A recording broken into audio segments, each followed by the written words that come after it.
Football history is fragile. One kick, one chance, one decision, and everything could be different. Tonight, we drift through the greatest what-ifs in football history, the goals that were scored, the trophies that were lifted, and the moments that might have changed the game forever.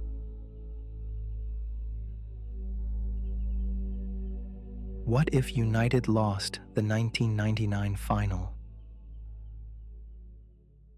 The night was cool in Barcelona. The floodlights glared down on the Nou Camp, their beams bouncing off red and white shirts, yellow flags, and the restless hum of expectation. It was May 26th, 1999, a date etched into football's mythology. Manchester United against Bayern Munich, the Champions League final. For most, the story is familiar.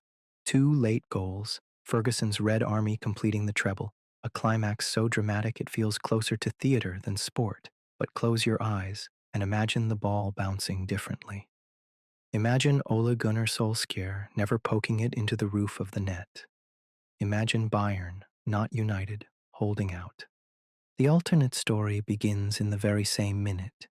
Teddy Sheringham has just bundled in an equalizer, poking past Oliver Kahn. The United fans, tucked in one corner of the Camp Nou, are shaking the stands. But football's thin margins have always had room for change.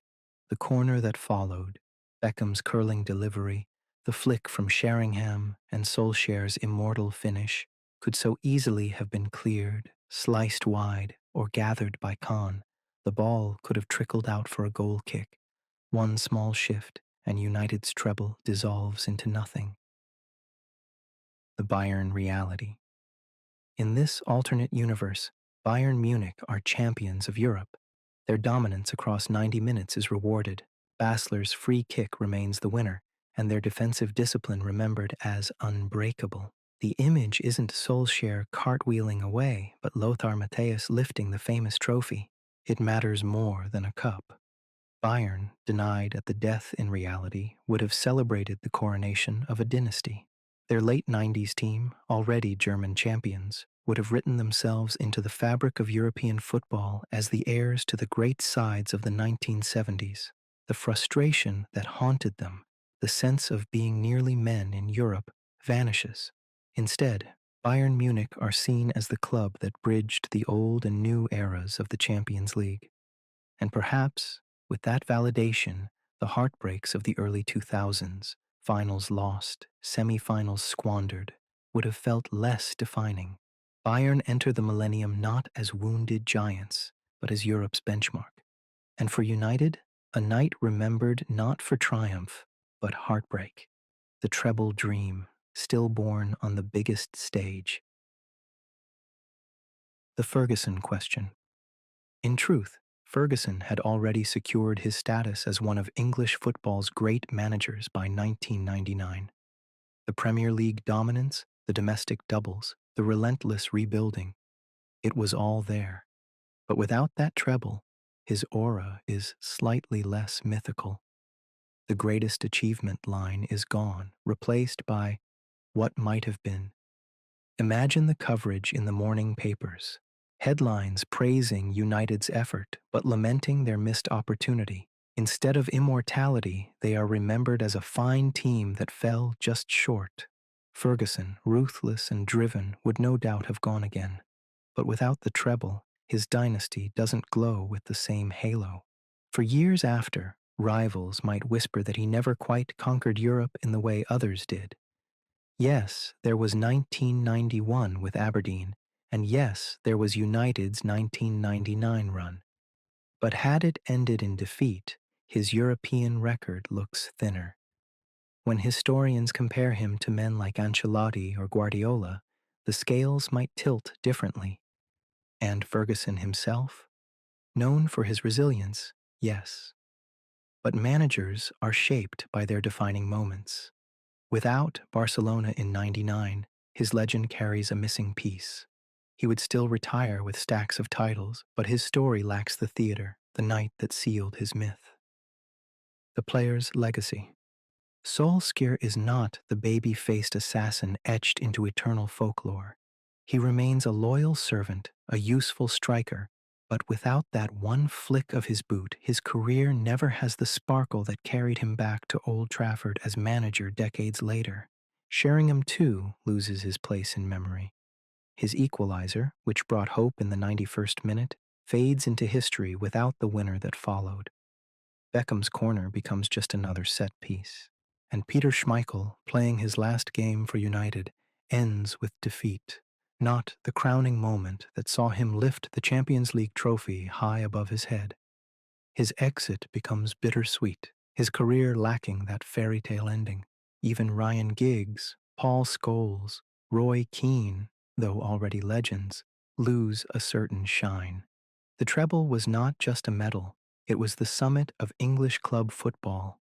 Without it, their names carry slightly less of that invincible weight, the aura of inevitability, the fear they struck in opponents. All of it feels diminished when that one night goes the other way. Ripple effects in England. The wider consequences stretch far beyond one night. Manchester United, without the treble, are still dominant, but they don't carry that aura of inevitability. Arsenal, Wenger's invincibles in the making, might sense less of a shadow overhead. The psychological edge Ferguson's men carried into every ground, the fear that they always found a way, is dented. And what of English football's global image? The treble became a symbol, the Premier League's answer to Europe, proof that English clubs were not just competitive, but supreme. Without it, the narrative of English dominance slows. The 2000s might feel more like an Italian or Spanish era, with United remembered as powerful domestically but flawed abroad. It was the treble that convinced the world the Premier League was not only entertaining but capable of producing champions. Strip that away, and perhaps the rise of the league's global dominance is delayed. The fragility of glory. The thought lingers, how close it came to being real. Bayern were seconds from celebrating. Their ribbons were already on the trophy. Ferguson himself admitted he had half conceded. The distance between immortality and heartbreak was measured in a single clearance, a single deflection, a single finish. This is why football history feels almost dreamlike. We remember the outcomes as destiny, as if they were written in stone, but they were never certain. They were always fragile. United's treble, that shimmering crown of English football, was one bounce of the ball away from vanishing into mist. The parallel universe. Close your eyes and imagine waking up the next morning in that alternate reality. United fans grieving, Bayern fans celebrating, and the football world reshaped. Ferguson still becomes great, but not untouchable. Solskjaer is remembered as a reliable substitute, not a legend. The word treble is associated not with Old Trafford, but with continental giants. And in some pub in Manchester decades later, an old fan might still whisper, "If only that ball had gone in." Closing note. But in our world, it did. Solskjaer lifted it into the roof of the net. Ferguson punched the air, and United's name was engraved in gold. The treble became theirs, and history became myth. Yet it could so easily have been different. That is the beauty of football. Every goal is not just what happened, it is what almost didn't. Every trophy is a story perched on the edge of collapse. And every dynasty, no matter how strong, was always just one heartbeat away from being forgotten.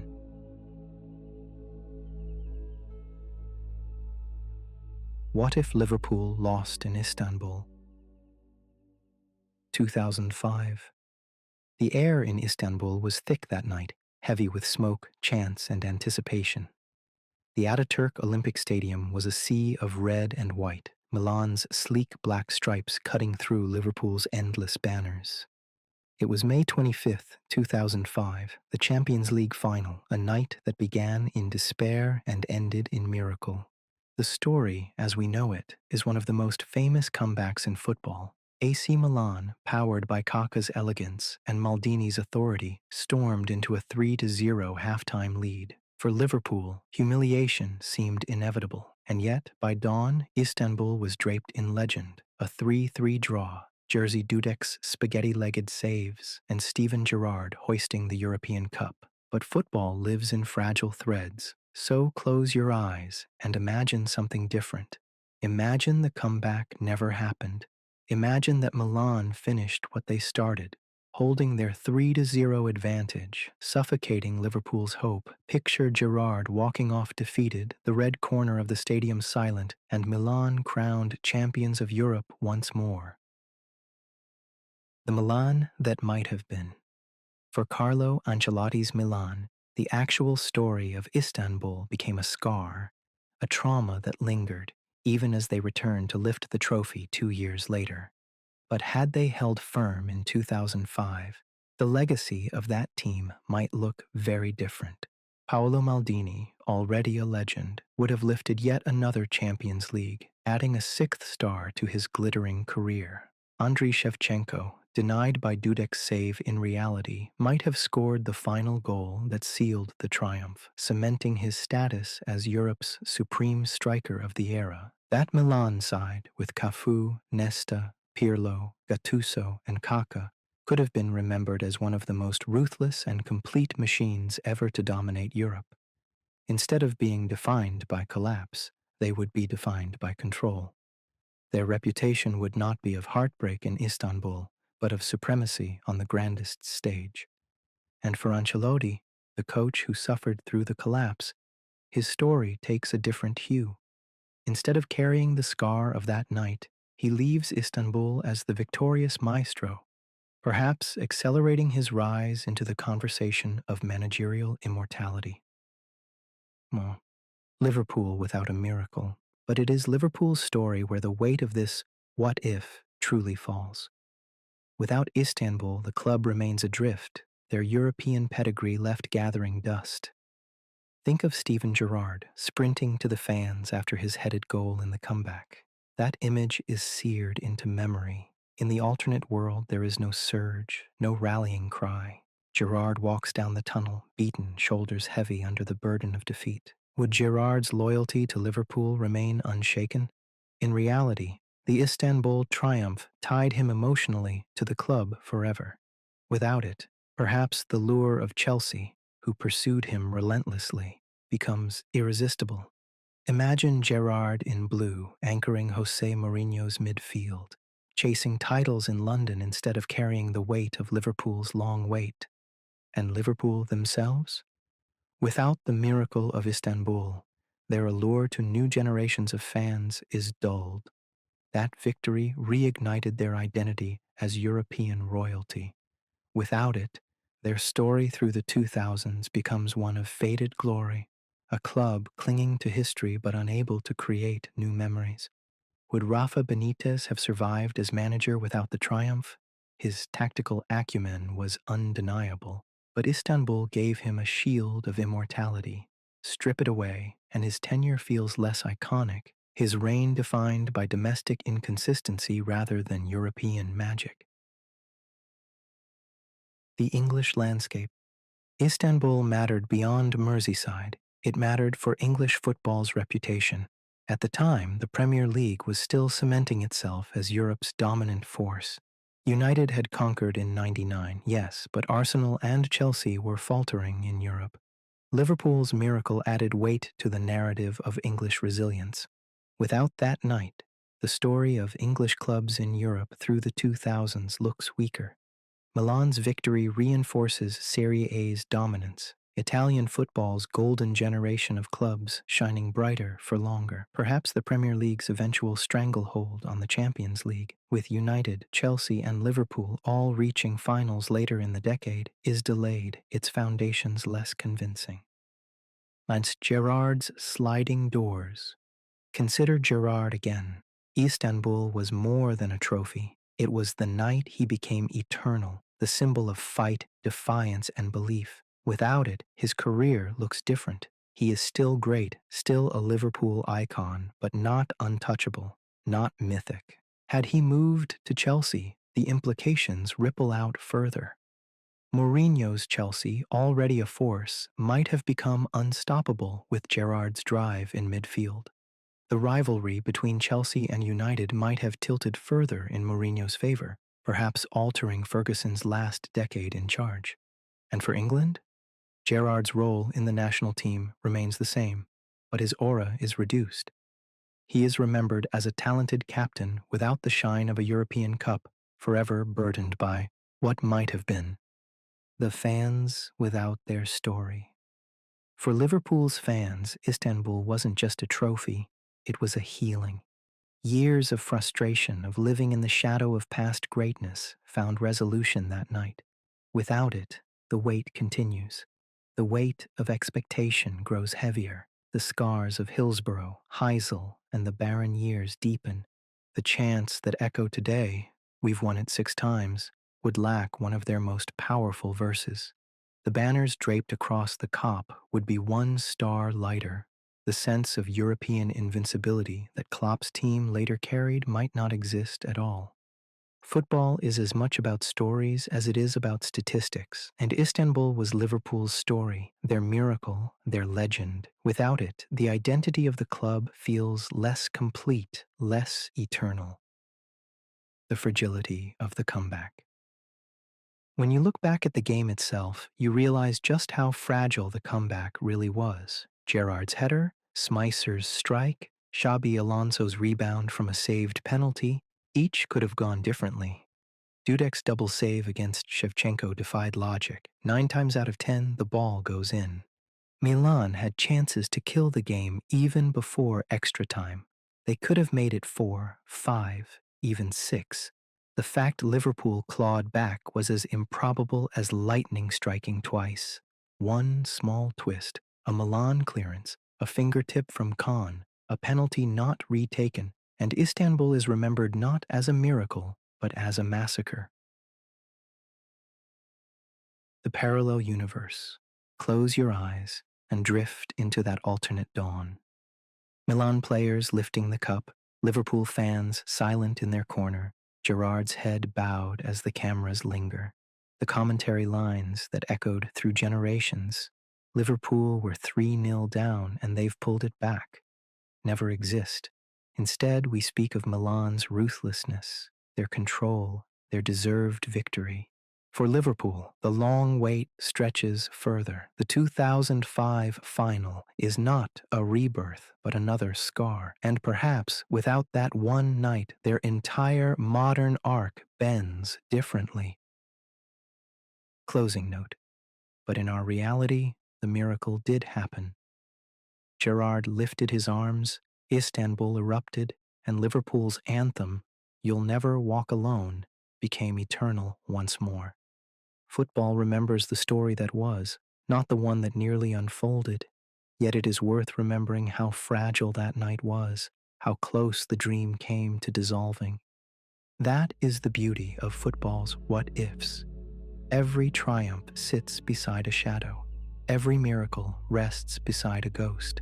And every fan, drifting to sleep, knows that football could always have been written differently. What if Chelsea versus Barcelona, 2009 UCL semi-final? London, May 6, 2009. Stamford Bridge is draped in blue, the tension thick enough to choke the night. Chelsea versus Barcelona, the second leg of a Champions League semi-final that would become one of the most controversial evenings the competition has ever known. The facts remain burned into memory. Chelsea, managed by Guus Hiddink, scored early through Michael Essien's thunderous volley. For the rest of the match, they defended with discipline, blocking every angle of Pep Guardiola's brilliant but youthful Barcelona. Yet in the margins, chaos brewed, penalty shouts waved away, 1, 2, 3, 4 times. Didier Drogba collapsing in disbelief, Florent Malouda tugged, Nicolas Anelka tripped, each claim denied by referee Tom Henning Overbu. And then, in stoppage time, Andres Iniesta bent the night into legend. A strike from the edge of the box curling high into the net, silencing Stamford Bridge and sending Barcelona to the final. For Chelsea, agony. For Barca, destiny. But football is fragile. One whistle, one decision, one goal line call. So close your eyes and imagine a different story. What if the referee pointed to the spot? What if Chelsea got their penalty, scored, and advanced to the Champions League final? The Chelsea reality that never was. If Chelsea had gone through, the image is very different. It is not Iniesta leaping into the London night, but John Terry lifting his teammates, Drogba roaring into the stands. Essien's goal is remembered not as a prelude to heartbreak, but as the decisive strike that carried Chelsea into their second consecutive final.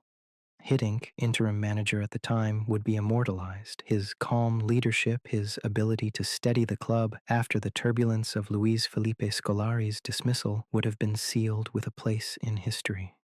And for players like Drogba, Lampard, and Terry, legends already, a second Champions League final in 2 years would have deepened their aura of inevitability. Imagine the headlines: Chelsea, relentless and unbreakable, halting the beauty of Barcelona's revolution. English steel proving stronger than Spanish silk. The Barcelona that might have been stopped. The ripple effects for Barcelona are even larger. Pep Guardiola's side in 2009 was just beginning its dynasty. That team, with Messi, Xavi, Iniesta, Busquets, and Henry, went on to win the treble, Liga, Copa del Rey, Champions League, announcing themselves as one of the greatest sides in history. But remove that night at Stamford Bridge, and everything shifts. Instead of reaching the final, Barcelona crash out under accusations of naivety, unable to break down Chelsea's wall. Guardiola's tactical revolution, tiki-taka football, still admired. But without the silverware to cement it, doubts linger. Would Pep have been as untouchable, as mythic, if his first season ended in failure? Would Messi's ascent to the pinnacle of world football have felt delayed? The treble was not just a trophy haul. It was a statement that changed how the world understood football. Strip it away, and perhaps the revolution slows. Iniesta, too, is remembered differently. That goal defined him, elevating him from quiet genius to global icon. Without it, he is still admired, but not yet immortal. The English dominance. At the time, English football was in the midst of a golden period in Europe. Between 2005 and 2009, at least one Premier League team reached every Champions League final. Liverpool in 2005 and 2007, Arsenal in 2006, United in 2008 and 2009, Chelsea in 2010, 2008. Had Chelsea advanced again in 2009, the streak would have been even more emphatic. 2 consecutive All-English finals were on the horizon: Manchester United versus Chelsea, a rematch of Moscow 2008. Such dominance might have tilted the balance of power even further towards the Premier League, reinforcing the idea that England's clubs, more than Spain's, more than Italy's, were the pinnacle of modern football. And if Chelsea had won that final, the trophy arrives 3 years earlier than it did in reality, altering the trajectory of their entire modern history. Abramovich's billions feel justified sooner. The club's status among Europe's elite solidified, not in 2012, but in 2009. The players' sliding doors. Drogba is central to this what if. That night, he famously raged, shouting into the cameras, "It's a disgrace." The anguish of injustice became part of his folklore. But in this alternate world, he is not the victim of refereeing controversy. He is the hero of a team that conquered Europe. Lampard and Terry, too, benefit. The narrative of Chelsea's near misses in Europe fades. Instead of heartbreaks defining them until 2012, they are celebrated as pioneers of English dominance, leaders who lifted their club to continental supremacy sooner. For Iniesta, the loss of that moment changes his trajectory. His crowning moment might come instead in 2010 with Spain at the World Cup.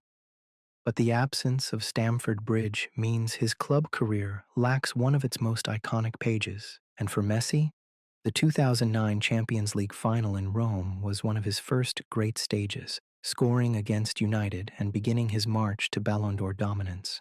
Without that platform, his rise might have felt less inevitable. He still becomes great, yes, but history feels slower, less mythic. The Guardiola legacy. Guardiola's first season as Barcelona manager was a gamble. Young, inexperienced, handed the reins of one of Europe's giants. Winning the treble in his debut campaign gave him a legend's crown instantly. It gave his methods legitimacy, silencing doubters. Without the treble, Guardiola enters the 2009-10 season with questions still hanging. His Barca still play breathtaking football, but without trophies, the criticism grows. Is this style too fragile? Too idealistic? Does it crumble against disciplined physical sides like Chelsea? It's possible Guardiola still triumphs in later years. His team was simply too talented to fail forever. But the aura of inevitability, the sense that his revolution was destined, is weakened. Instead of being remembered as a dynasty that exploded into greatness, Barcelona might be recalled as a team that needed time, one that stumbled before it soared. The butterfly effect in Europe. If Chelsea advance, the Champions League final becomes an all-English affair, United versus Chelsea, just like 2008. The rivalry intensifies. Ferguson's United, defending champions, might face a psychological battle against the team they defeated in Moscow the year before. If United win again, Ferguson secures back-to-back Champions Leagues, strengthening his case as the greatest manager of all time. If Chelsea triumph, they lift their first European Cup, altering their place in history. Either way, the Premier League becomes the unquestioned center of the footballing world. For Spain, the balance tilts differently. Instead of Barcelona launching a golden era, it is delayed, leaving La Liga's status behind England's. The tide of Spanish dominance that swept through the late 2000s and early 2010s, with Barcelona and Real Madrid trading supremacy, might arrive later, or never with the same force. The fragility of the night. When you look closely, the margin was razor thin. Chelsea's penalty appeals were not fanciful, they were legitimate, each one capable of changing the game. Malouda shoved, Drogba dragged, Anelka clipped. In the slow-motion replays, each looks enough to warrant a whistle, one raised arm from the referee, one step towards the penalty spot, and history bends. Even beyond the penalties, there is luck in Iniesta's strike. A ball, rolling loose on the edge of the box, struck with perfect balance. A foot higher, it soars into the stands. A foot lower, it is blocked. It was the kind of goal that only exists once in a lifetime, and yet it defined an era. The parallel universe. Close your eyes and drift into the alternate dawn. Chelsea's players lifting the trophy, Drogba celebrated as a hero, Abramovich smiling from the stands. Barcelona, brilliant but bruised, left to rethink their revolution. Guardiola, hailed as bold but unfinished, forced to rebuild under the shadow of doubt. The footballing world wakes not to talk of tiki-taka's supremacy, but of English resilience, English dominance, English steel. Closing note. But in our world, the referee never raised his arm. Iniesta struck, the net rippled, and the course of football history bent in Barcelona's favor. They went on to win the treble, to dominate Europe, to redefine how the game is played. Chelsea, for their part, had to wait 3 more years to finally lift the cup they craved. That is the mystery of football's what-ifs. The difference between dynasties rising and dynasties delayed can be a single whistle, a single kick, a single heartbeat.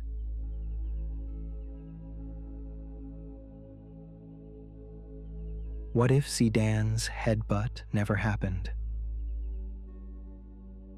Berlin, July 9th, 2006. The Olympia Stadion glowed beneath a summer sky, its arches lit with anticipation. France versus Italy, the World Cup final, 2 heavyweights clashing on the biggest stage. It was Zinedine Zidane's last dance. He had announced his retirement before the tournament. Every touch of the ball carried an extra weight, an extra silence. as though the world was watching not just for the result, but for his farewell. And what a farewell it seemed destined to be. In the 7th minute, Zidane rolled a penalty off the underside of the bar, a Panenka in a World Cup final. It was audacious, outrageous, dripping with arrogance and artistry. In that moment, the night felt like his, a coronation, not a conclusion. But football bends in strange ways. Late in extra time, with the score at 1-1, Zidane exchanged words with Marco Materazzi. We will never know exactly what was said, but the French captain lost his composure. He turned, stepped forward, and drove his head into the Italian defender's chest. Materazzi crumpled, the stadium gasped, and the referee raised the red card. Zidane, shoulders stiff, walked past the World Cup trophy on his way down the tunnel. His last act in football, one of self-destruction. France lost the final on penalties. Italy crowned champions. Zidane robbed of his perfect exit. But what if it had gone differently? What if Zidane had turned away from Materazzi, swallowed the insult, and played on? What if his last act had been glory, not violence? The alternate ending. If Zidane had remained on the pitch, France might have had the edge. He was still their most dangerous player, even at 34. Only minutes before the headbutt, he forced Buffon into a miraculous save with a thundering header. He was controlling the game, bending it to his rhythm. Imagine Zidane stepping up in the shootout. He was France's penalty taker, their calmest presence. Without his red card, he likely would have taken one. Perhaps he scores, as he had in normal time. Perhaps France lift the World Cup. In that alternate history, Zidane's last act in football is not shame, but immortality. He leaves the pitch as the man who delivered France's second World Cup, standing shoulder to shoulder with 1998. The image burned into memory is not his bowed head under the red card, but his raised arms lifting the golden trophy into the Berlin sky. Zidane's legacy.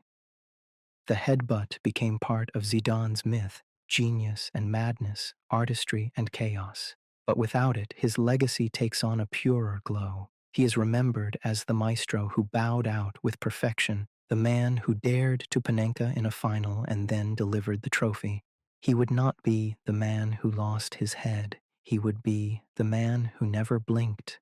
The contradictions in his story, the red mist, the volatility, would fade, replaced by an image of serenity and triumph. In the years after, debates about the greatest midfielder of all time might lean further towards his name. His departure would be compared to Pélé's last World Cup in 1970, a coronation, not a controversy. The ripple for France. France, too, would have carried a different legacy. Their golden generation, which began with the triumph of 1998, would have bookended its era with another World Cup. Instead of being remembered as a team of almosts and collapses in the 2000s, they would have been remembered as a dynasty that endured. Think of players like Thierry Henry, Lilian Thuram, and Patrick Vieira. Their careers, already illustrious, would be framed with the glow of another world title. And Raymond Domenech, the eccentric manager, would be immortalized despite his tactical eccentricities. The criticisms of his reign would be muffled by the shine of silverware.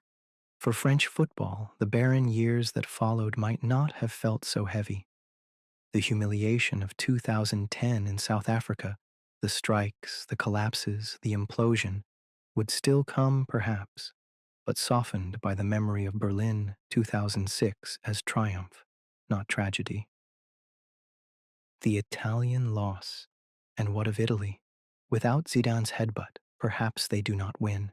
Perhaps Buffon's saves are not enough. Perhaps Del Piero's late runs fade into memory. Perhaps Materazzi's equalizer becomes irrelevant. Italy, without 2006, changes their history. For many, it was the last triumph before years of struggle.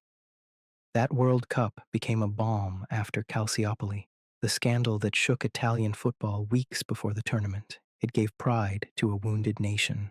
Without it, the stain of corruption might have lingered longer, unhealed by victory. Cannavaro's Ballon d'Or in 2006, awarded for his imperious performances in Germany, might not exist. His place in football's pantheon might feel smaller, and Italian football, stripped of its last great international moment, would walk into the 2010s with far less pride. The human dimension. There is something deeply human about Zidane's headbutt. It is why the moment endures. Footballers are often painted as superhuman, immune to the provocations of ordinary life. But Zidane's eruption reminded us he was flesh and blood, a man with limits. Without the headbutt, we lose that contradiction. Zidane becomes less complex, less layered. His career closes as pure art, not flawed humanity. Would he be more beloved or less fascinating? Sometimes it is the imperfections that make legends eternal. But in the alternate reality, the French captain resists. He channels the anger into his football. He remains on the pitch, calm, imperious, commanding. His story is one of control, not collapse. The butterfly effect for Real Madrid. When Zidane returned to football as a manager, his aura carried the weight of his playing career. He was the flawed genius who had seen it all, highs and lows. The headbutt, strangely, added depth to his myth. It made him unpredictable, a man whose emotions shaped destinies. Had he ended in triumph instead, perhaps his managerial reputation would have carried an even greater inevitability. He would be seen not as a man of contradictions, but as a born winner, a man who walked into retirement at the very top. Would that aura have changed how he was received when he took over Real Madrid in 2016? Perhaps. His players might have viewed him with an even greater reverence, seeing him not just as a legend, but as a man who never stumbled. His Real Madrid dynasty, 3 Champions League titles in a row, might feel less surprising, more fated. The fragility of Berlin.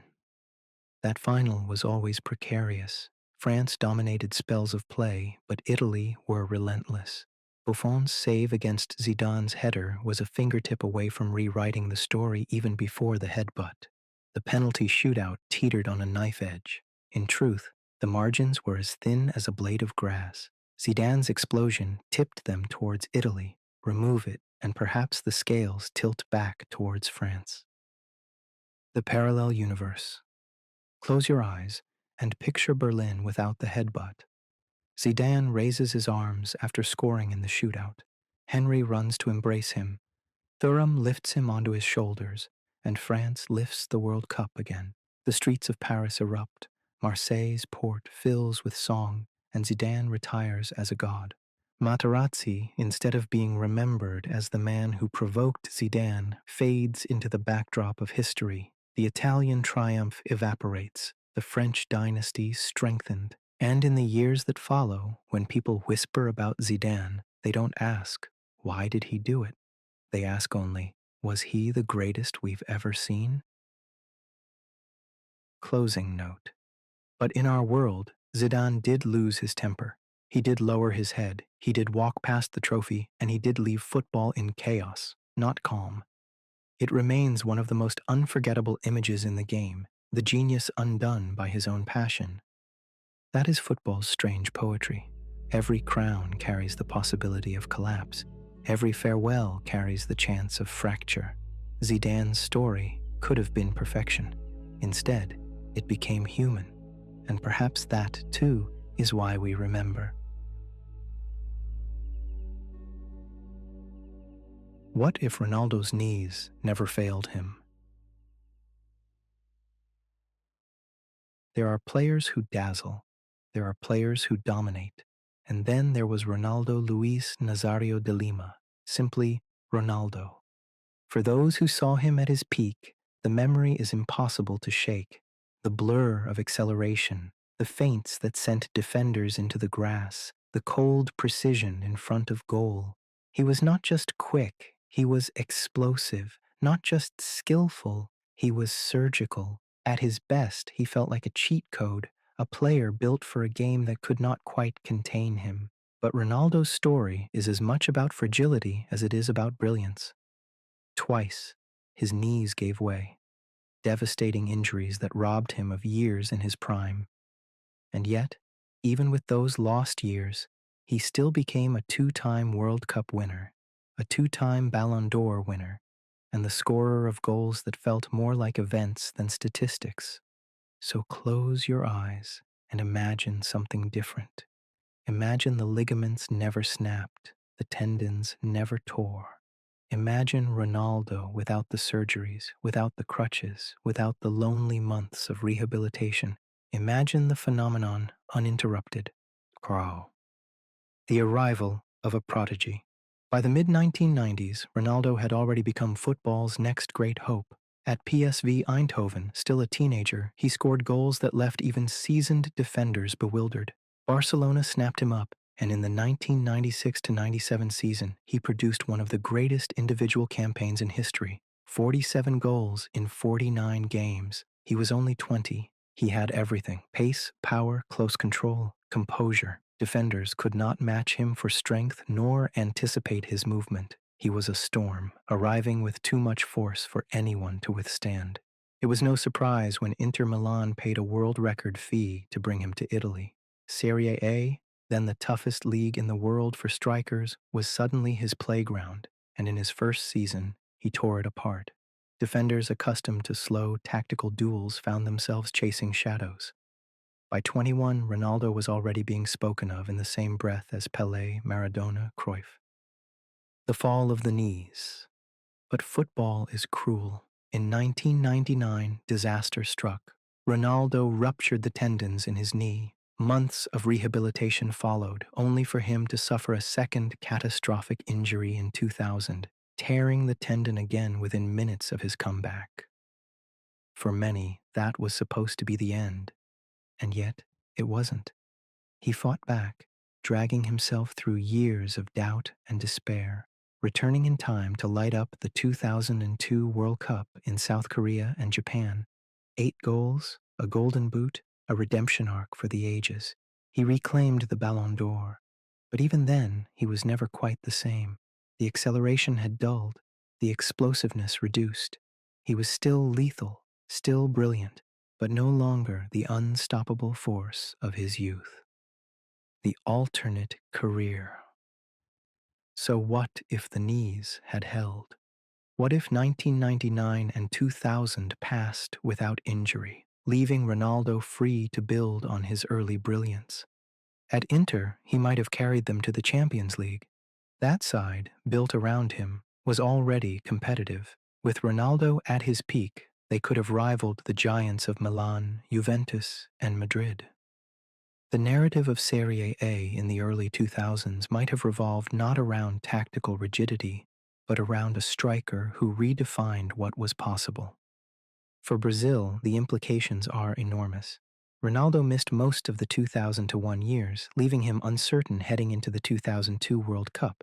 A fully fit Ronaldo might have entered that tournament with even greater sharpness, perhaps making Brazil's triumph even more emphatic. And in 1998, when he suffered a mysterious seizure before the final against France, his fitness issues compounded the chaos.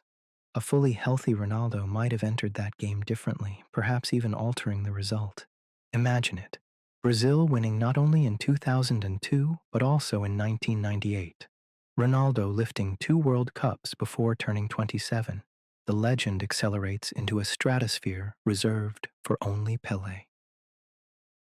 The numbers that might have been. Even with years lost, Ronaldo scored over 350 career goals. He remains one of the top scorers in World Cup history. But if the knees had held, those numbers balloon.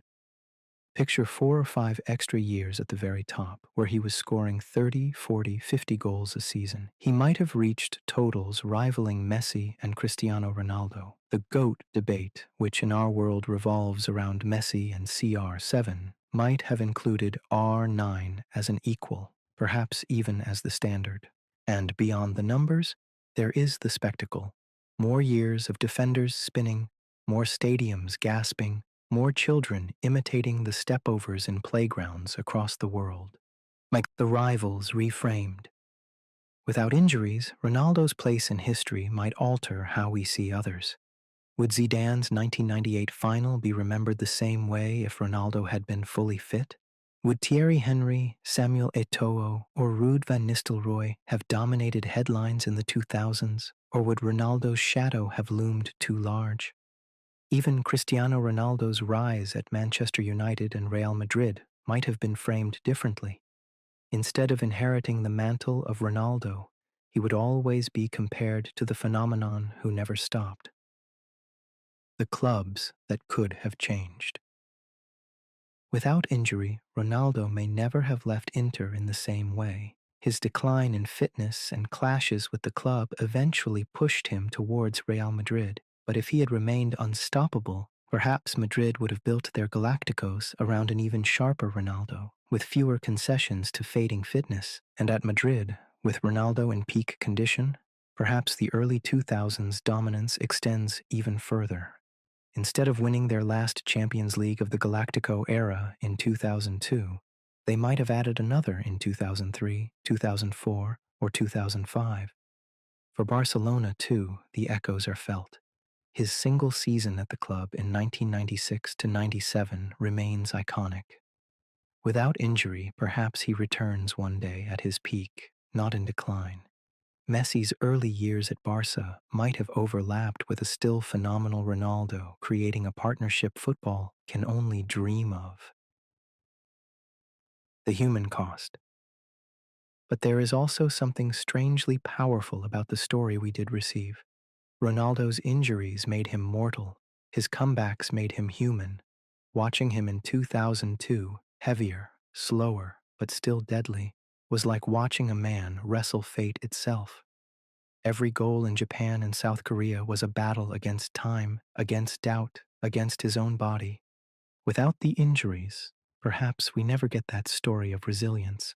Perhaps Ronaldo becomes another prodigy who fulfilled his destiny with ease, rather than the fallen giant who clawed his way back. But when you close your eyes and drift into the what if, you feel the loss keenly. The loss of goals, of seasons, of nights when the phenomenon should have been striding across the stage instead of sitting in the shadows of a treatment room. The fragility of bodies, the strength of memory. Football careers are short, fragile things. One twist of the knee, one tear of a tendon, and history is rewritten. Ronaldo was supposed to be eternal, and in flashes he was, but his body reminded us that even the most gifted are fragile. In the alternate world, his knees hold firm. The phenomenon becomes the standard, not the exception. The greatest of all time, not just the greatest of a generation. The parallel universe.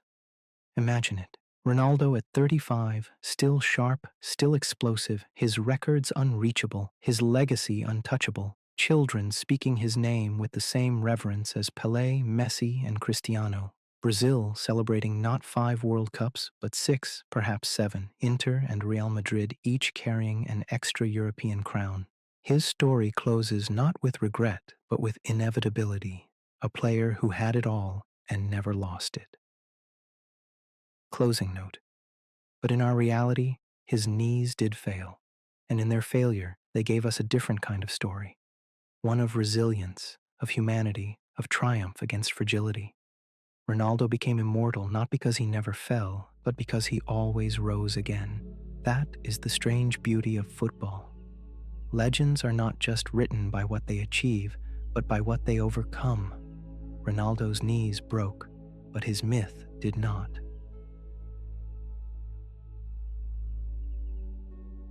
What if Ronaldinho never declined?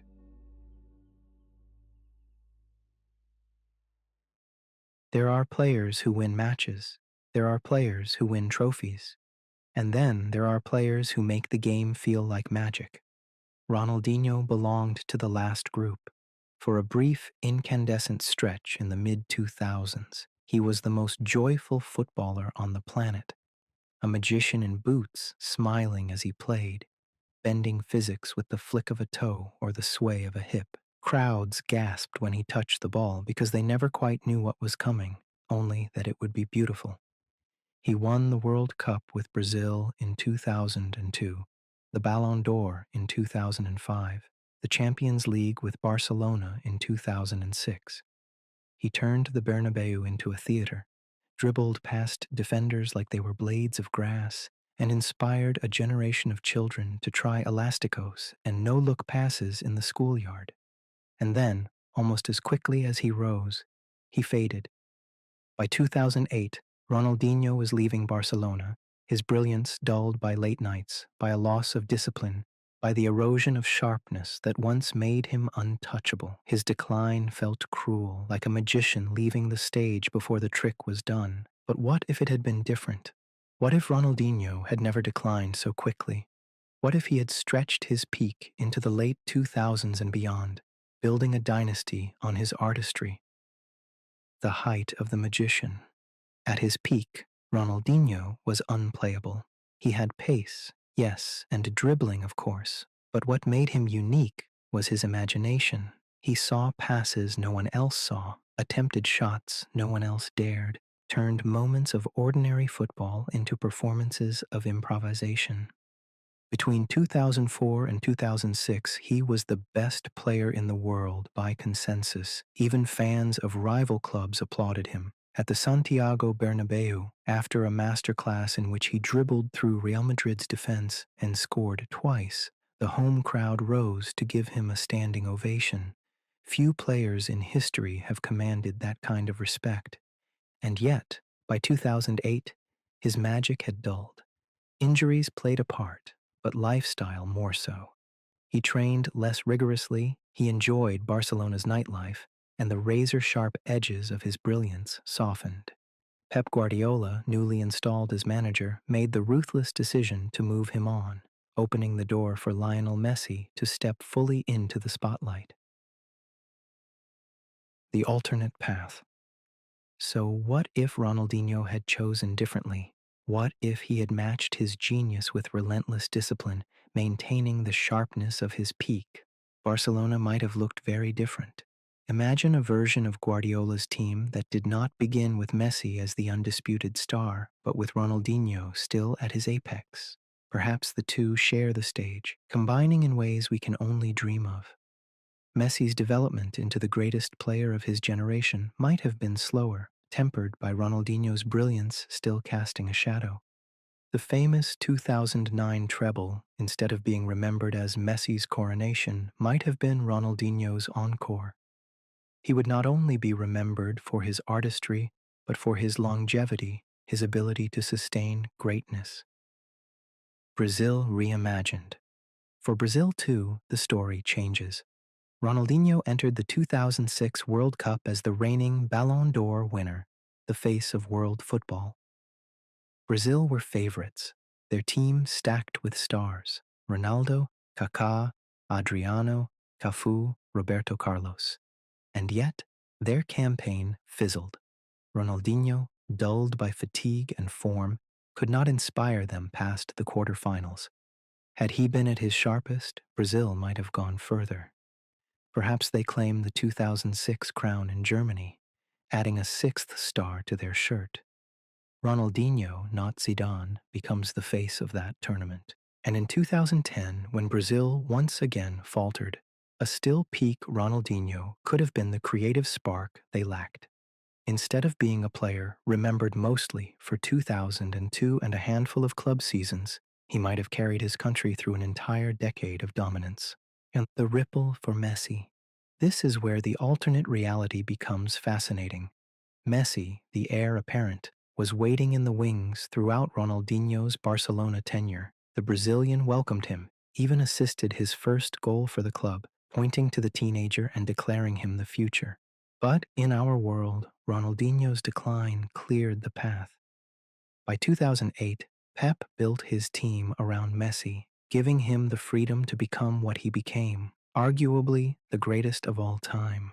Had Ronaldinho remained at his peak, would Guardiola have made the same choice? Would Messi have blossomed as quickly? Or would his story have been delayed, forced to wait for the magician to step aside? It is not impossible to imagine an alternate timeline where Messi is still brilliant, still transcendent, but remembered as the heir who arrived later.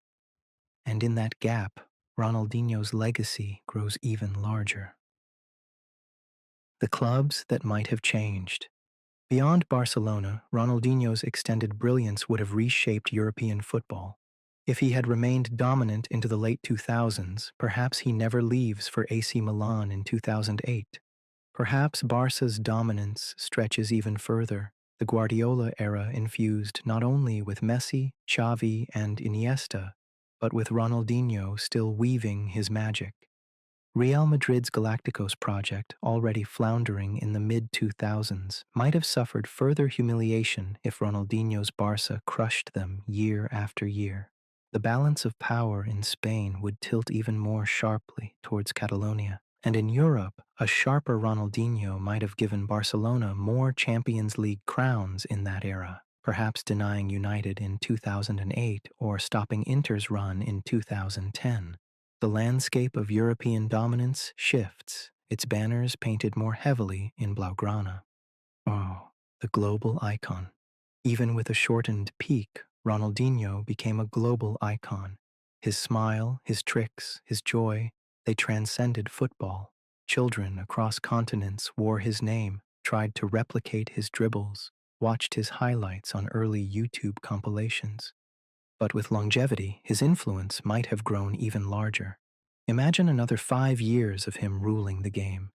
Imagine him sharing Ballon d'Or with Messi and Cristiano, not fading as they rose. He might have become the bridge between eras, the man who defined the 2000s and helped shape the 2010s. Ah, the human dimension. And yet, there is something deeply human about the Ronaldinho we actually received. His career reminds us that genius alone is not enough. Football is not just about talent, but about discipline, about hunger, about the willingness to sacrifice. Ronaldinho gave us joy, but he also showed us fragility, how even the brightest stars can fade too soon. Without the decline, his story becomes less tragic, but perhaps also less poignant. We might have admired him more, but loved him less. The imperfections, the flaws, are part of what make his highlights feel like stolen treasures. The parallel universe. Close your eyes and picture it. Ronaldinho, still dazzling at 30, still dancing past defenders, still smiling as he lifts trophies. Messi, waiting a little longer for his throne. Barcelona, unrelenting, their dominance even greater. Brazil, crowned again with their 6th star, Ronaldinho at the center of it all. The magician does not leave the stage early. He stays, commanding the spotlight for years, leaving no doubt that he was not just a fleeting wonder, but an enduring king. Closing note. But in our world, Ronaldinho's light dimmed too soon. He left us with memories, not eras. His magic came in flashes, not seasons. And maybe that is why it feels so precious. Football is not just about perfection. It is about brilliance that burns, then fades, leaving us longing for more. Ronaldinho gave us that longing.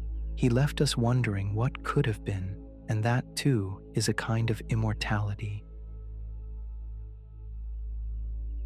What if the Galacticos had worked? At the turn of the millennium, Real Madrid became more than a football club. They became a brand, a spectacle, a statement. Florentino Perez, the club's ambitious president, unveiled his vision: to gather the brightest stars in the world under one crest, to create a team of icons that transcended sport itself. They called it the Galacticos. Luis Figo, lured from Barcelona in an audacious transfer that shook Spanish football. Then Zinedine Zidane, the French maestro, breaking the world transfer record. Then Ronaldo Nazario, the phenomenon. Then David Beckham, England's golden boy, a celebrity as much as a midfielder. They joined the likes of Raúl, Roberto Carlos, and Iker Casillas, a constellation of talent that glittered brighter than any team before or since. The plan was simple.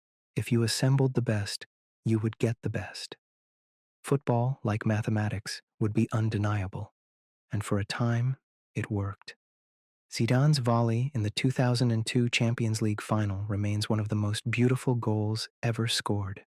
Madrid lifted the European Cup, Perez's vision seemingly validated.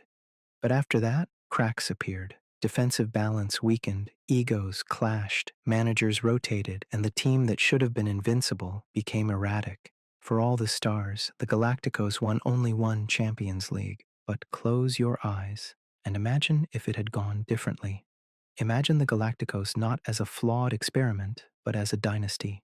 Imagine them working as seamlessly as their names suggested.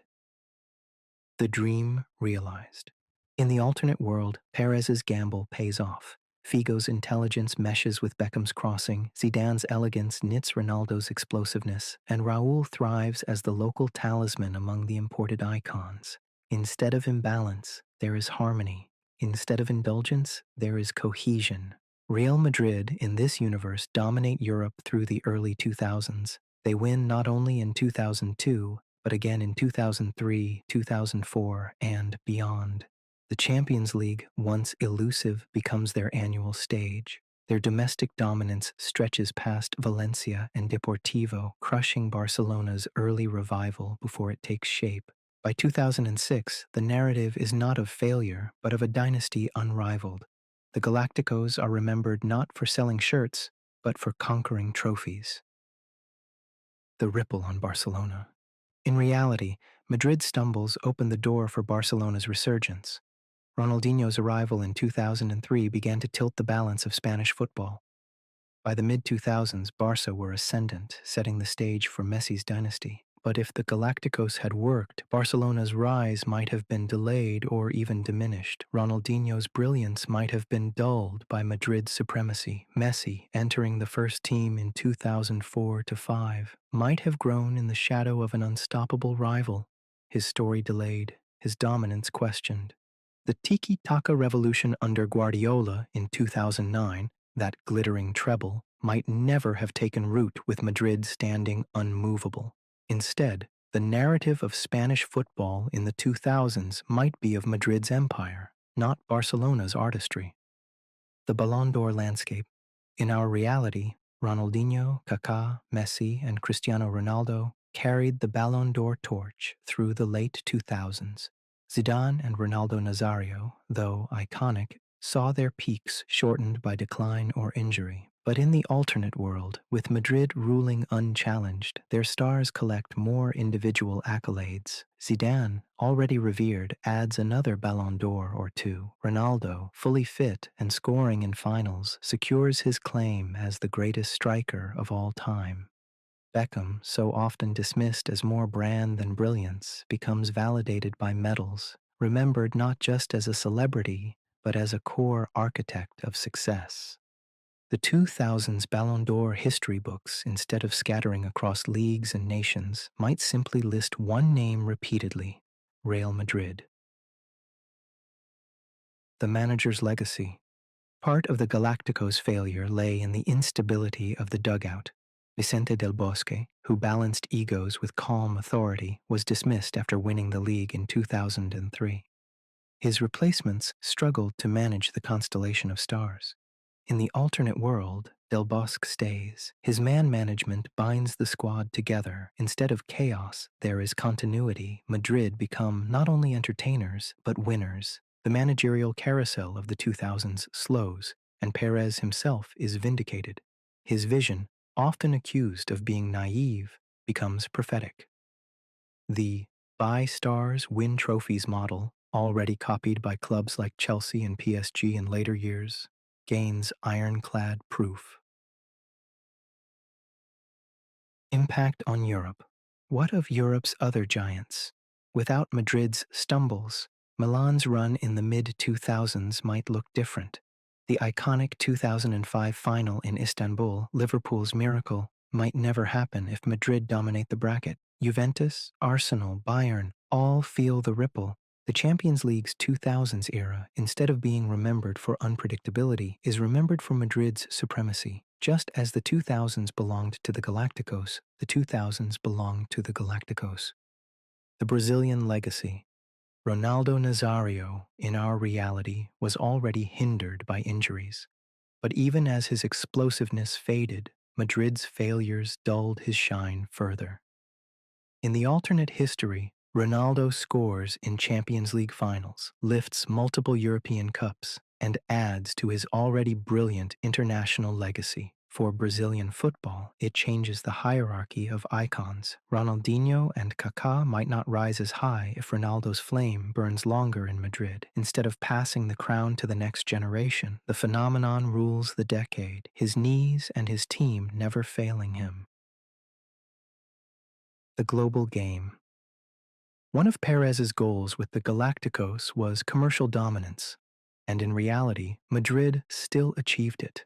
Beckham's arrival brought millions of fans from Asia and beyond. Shirts sold, stadiums filled, and Madrid became a global brand.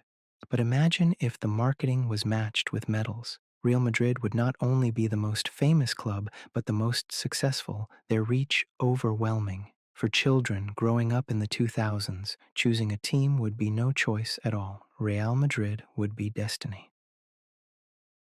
The human dimension. But there is a subtle truth in why the Galacticos failed. Football is not played on posters. A team is not simply the sum of its stars. The midfield balance weakened when Makelele was sold. Defensive structure wobbled when egos grew too large. Managers lost control when presidents dictated selections. And perhaps that is why we remember them as we do, not as an invincible dynasty, but as a glittering experiment, a reminder that even the brightest stars cannot shine without structure. Still, in the alternate reality, those flaws are ironed out. Makelele stays, Del Bosque stays, the stars shine together, and the world remembers them as the most dominant team ever assembled. The parallel universe. Close your eyes and picture it. Zidane lifting 3, 4, 5 Champions League trophies in white, Ronaldo scoring in finals, Beckham bending free kicks into nets at decisive moments, Figo silencing the Camp Nou with victories.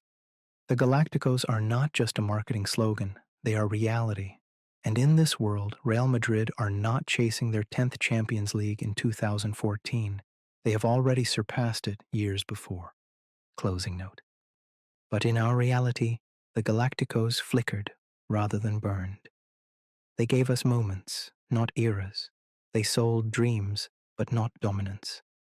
And maybe that is why their memory endures so vividly, because they left us wondering what might have been. Football is not just about assembling brilliance. It is about balance, humility, sacrifice. The Galacticos taught us that. And in their failure, they gave football a different kind of story, one of imperfection, one of humanity. What if Aguero had missed 93-20 in 2012? The Etihad Stadium, May 13, 2012. A bright spring day in Manchester, but for the fans packed into the stands, the air was suffocating. 90 minutes had passed. The scoreboard read, Manchester City 2, Queen's Park Rangers 2. United's game, away at Sunderland, had already finished. Sir Alex Ferguson's side had won. All City needed was a goal. It was the final day of the Premier League season, the title balanced on a thread. For decades, City had lived in United's shadow, mocked as the noisy neighbors, forever the punchline. Now, with a new era of Abu Dhabi-backed ambition, they stood on the edge of history. And then it happened. Mario Balotelli slipped the ball into Sergio Agüero's path, and with one swing of his right boot, he buried it past Paddy Kenny. The stadium erupted. 93-20. The title was theirs. The goal was not just a winner, it was a rebirth, a rewriting of Manchester football's order. But football is always a matter of inches. What if Aguero had missed? What if his shot had skidded wide, or Kenny had saved, or the ball tangled under his feet? What if 93-20 never happened? The United reality. In that alternate universe, the camera cuts to Sunderland, where United's players wait for news, but instead of anguish, they explode with joy. Ferguson, fists clenched, celebrates yet another title. United finish the season as champions, City left in disbelief. The title race becomes another chapter in Ferguson's dominance, not the dawn of a new age. City's collapse would be remembered as proof that money could not buy destiny, that tradition and mentality still ruled English football. The headlines the next morning are different. Not Aguero, but Ferguson's fist. The great Scot, on the brink of retirement, adds yet another crown to his collection. His aura grows even larger, his shadow lengthening over Manchester. City's setback. For Manchester City, the consequences are profound. The 2012 title was more than a trophy. It was validation. It proved that their project, their investment, their vision had weight. Without it, doubts linger. Players like Yaya Toure, David Silva, and Vincent Kompany still embody brilliance, but their legacy lacks the coronation moment. They are nearly men, not champions. The narrative becomes cruel. City had it in their hands and let it slip. Roberto Mancini, too, is remembered differently. In reality, his tenure is immortalized by 2012.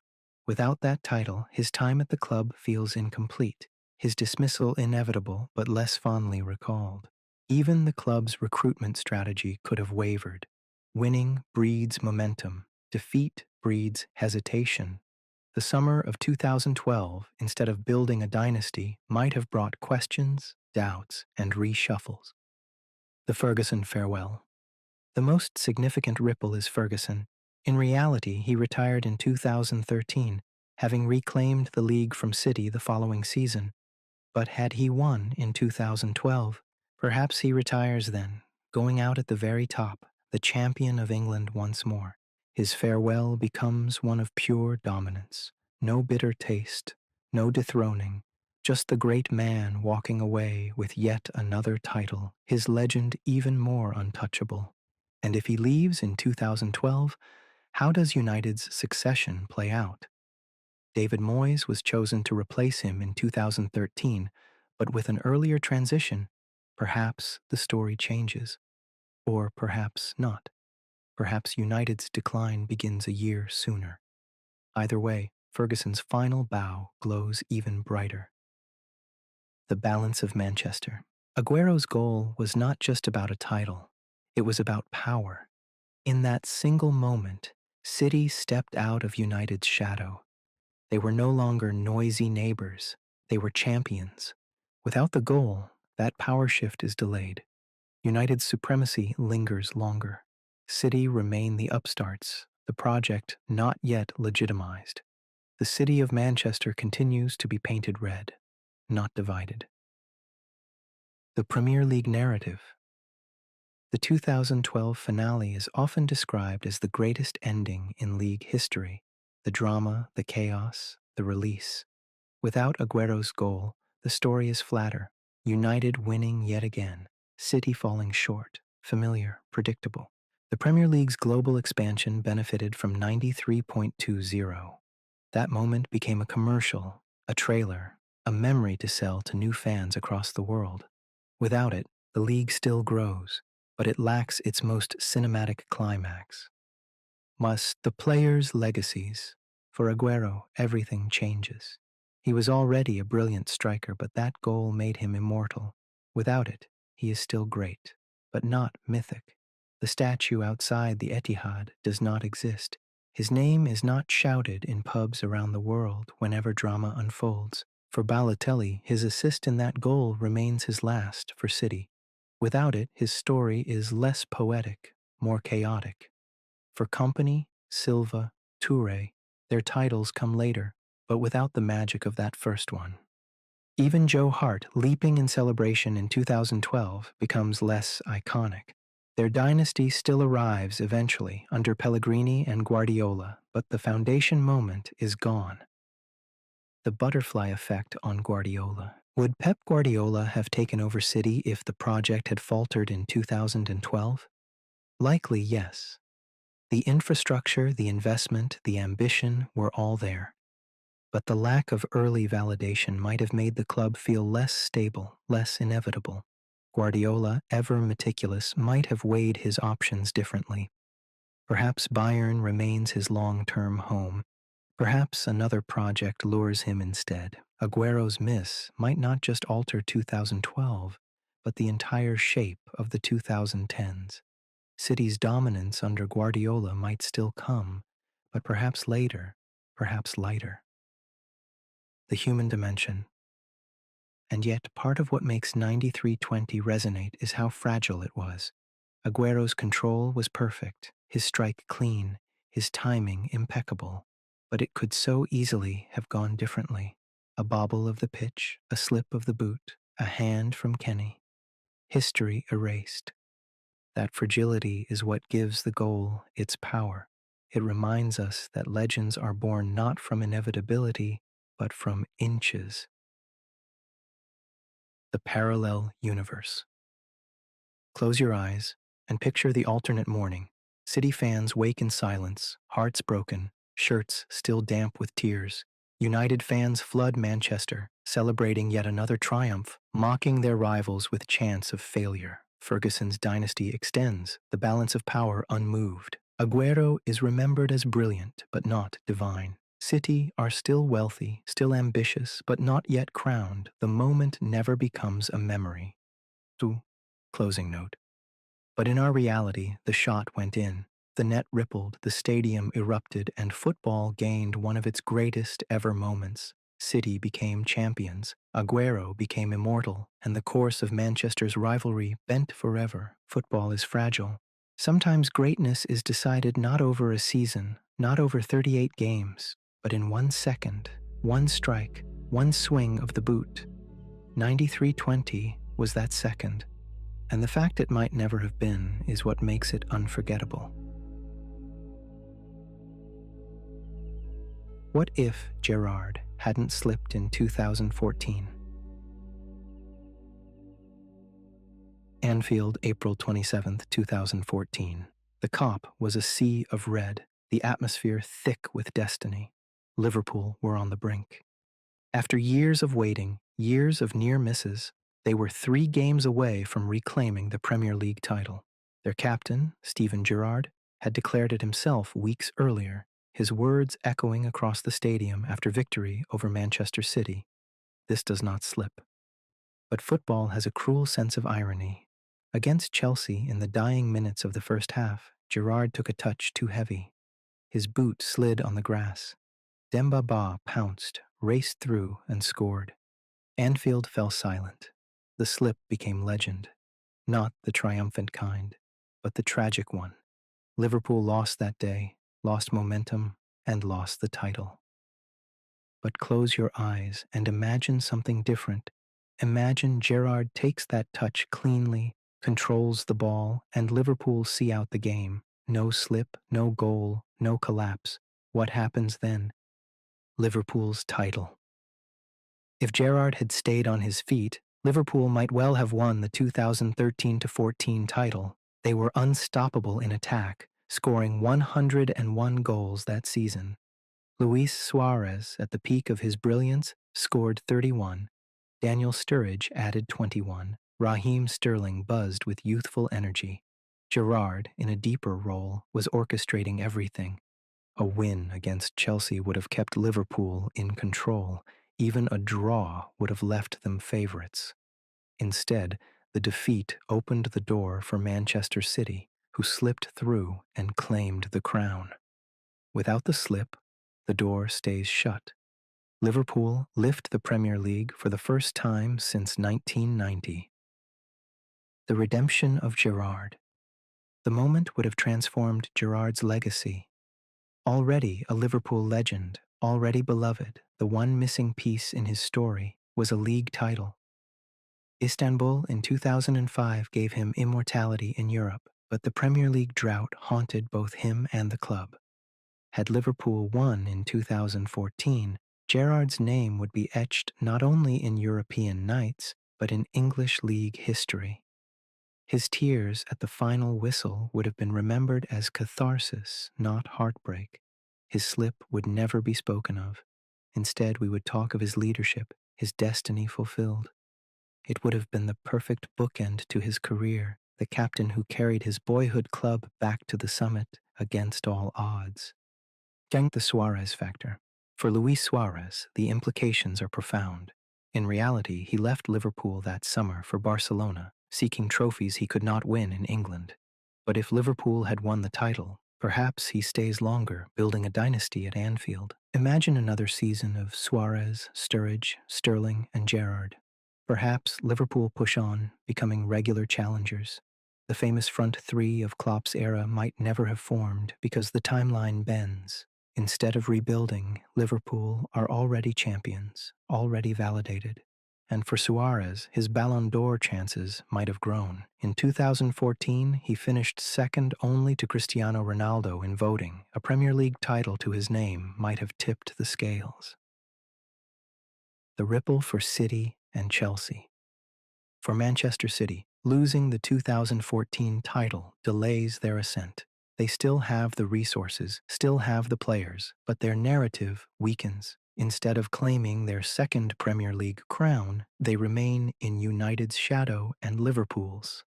The aura of inevitability that later defined their dominance under Guardiola takes longer to build. For Chelsea, the story shifts too. Mourinho's return season was defined by pragmatism, his ability to stifle Liverpool at Anfield becoming one of his signature masterclasses. Without the slip, that game is remembered differently. Instead of tactical genius, it becomes a stalemate, perhaps even a Chelsea defeat. Mourinho's aura remains intact, but the symbolic weight of that day disappears. The legacy of Rodgers. Brendan Rodgers, Liverpool's manager at the time, also feels the ripple. In reality, he is remembered as a nearly man, the coach who came close but never delivered. Without the slip, he becomes the man who ended Liverpool's drought. His reputation grows, his tenure extended, his place in history elevated. Would Klopp have ever arrived in 2015 if Rodgers had delivered the title? Perhaps not. Liverpool's trajectory changes. Instead of rebuilding under Klopp, perhaps they continue under Rodgers, riding the momentum of 2014. The dynasty that Klopp built might look very different, or not exist at all. The wider Premier League story. The 2013-14 season was one of the most thrilling in history. Liverpool's attack, City's consistency, Chelsea's pragmatism, Arsenal's resurgence. The slip turned it into City's year. Without it, the season becomes Liverpool's fairy tale. The Premier League's global story shifts. Instead of waiting until 2020 to lift their first title, Liverpool's drought ends 6 years earlier. The mythology of the 2019-20 triumph under Klopp feels less seismic, less redemptive.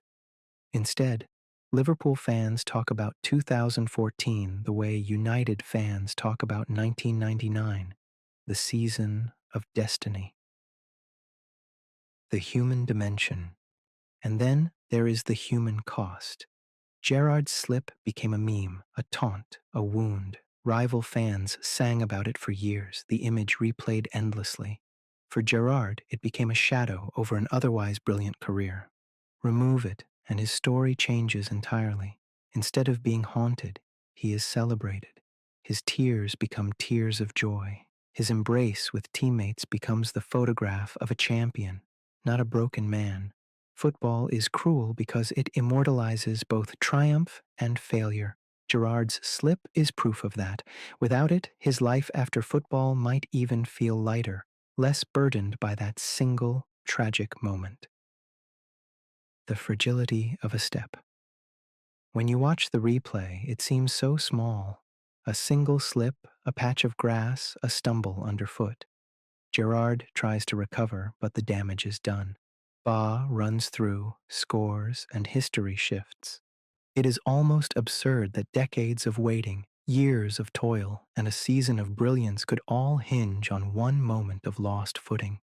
But that is football's poetry, the fragility of greatness, the cruelty of chance, and the parallel universe. Close your eyes and picture it differently.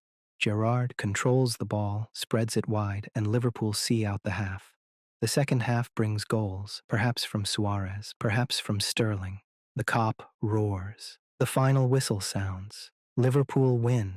The title charge stays on course. At the season's end, Gerrard lifts the Premier League trophy, his smile wide, his tears flowing. The narrative of the Premier League changes forever. Instead of mocking songs, rival fans talk about the night Anfield believed again. Instead of the slip, we remember the lift. Closing note. But in our reality, the slip did happen. It defined a season, haunted a career, and became one of football's cruelest images. Gerrard carried the weight with grace, but the wound never fully healed. Football does not care for perfect stories. It gives us miracles and tragedies in equal measure, and sometimes it reminds us that even legends can fall, not with a miss, not with a mistake, but with a slip. What if Robben had scored in the 2010 World Cup final? Johannesburg, July 11th, 2010. The air in Soccer City shimmered with anticipation. Spain, the masters of possession, the artisans of tiki-taka against the Netherlands, a team torn between brutality and brilliance. The World Cup final, a night that would crown a champion of a new decade. For much of the match, it was chaos. Fouls, yellow cards, tackles that looked more like rugby collisions than football challenges. Nigel de Jong's infamous karate kick on Xabi Alonso summed it up. This was not the ballet Spain had danced through the tournament, but a knife fight in a dark alley. And yet, amid the violence, there was one moment of clarity. In the 62nd minute, Wesley Sneijder threaded a pass through the Spanish defense. Arjen Robben broke clear, alone, racing toward Iker Casillas. Time slowed. This was the moment. The final stripped bare, destiny reduced to one Dutchman, one goalkeeper, one strike. Robben struck low, clinical, but Casillas stuck out a leg, just enough to divert the ball wide. A fingertip, a stud, a nation's fate altered by inches. Spain went on to win 1-0, Andres Iniesta writing himself into history with an extra-time goal. Spain's golden generation lifted their first World Cup, cementing themselves as one of the greatest sides ever. But what if Casillas had missed?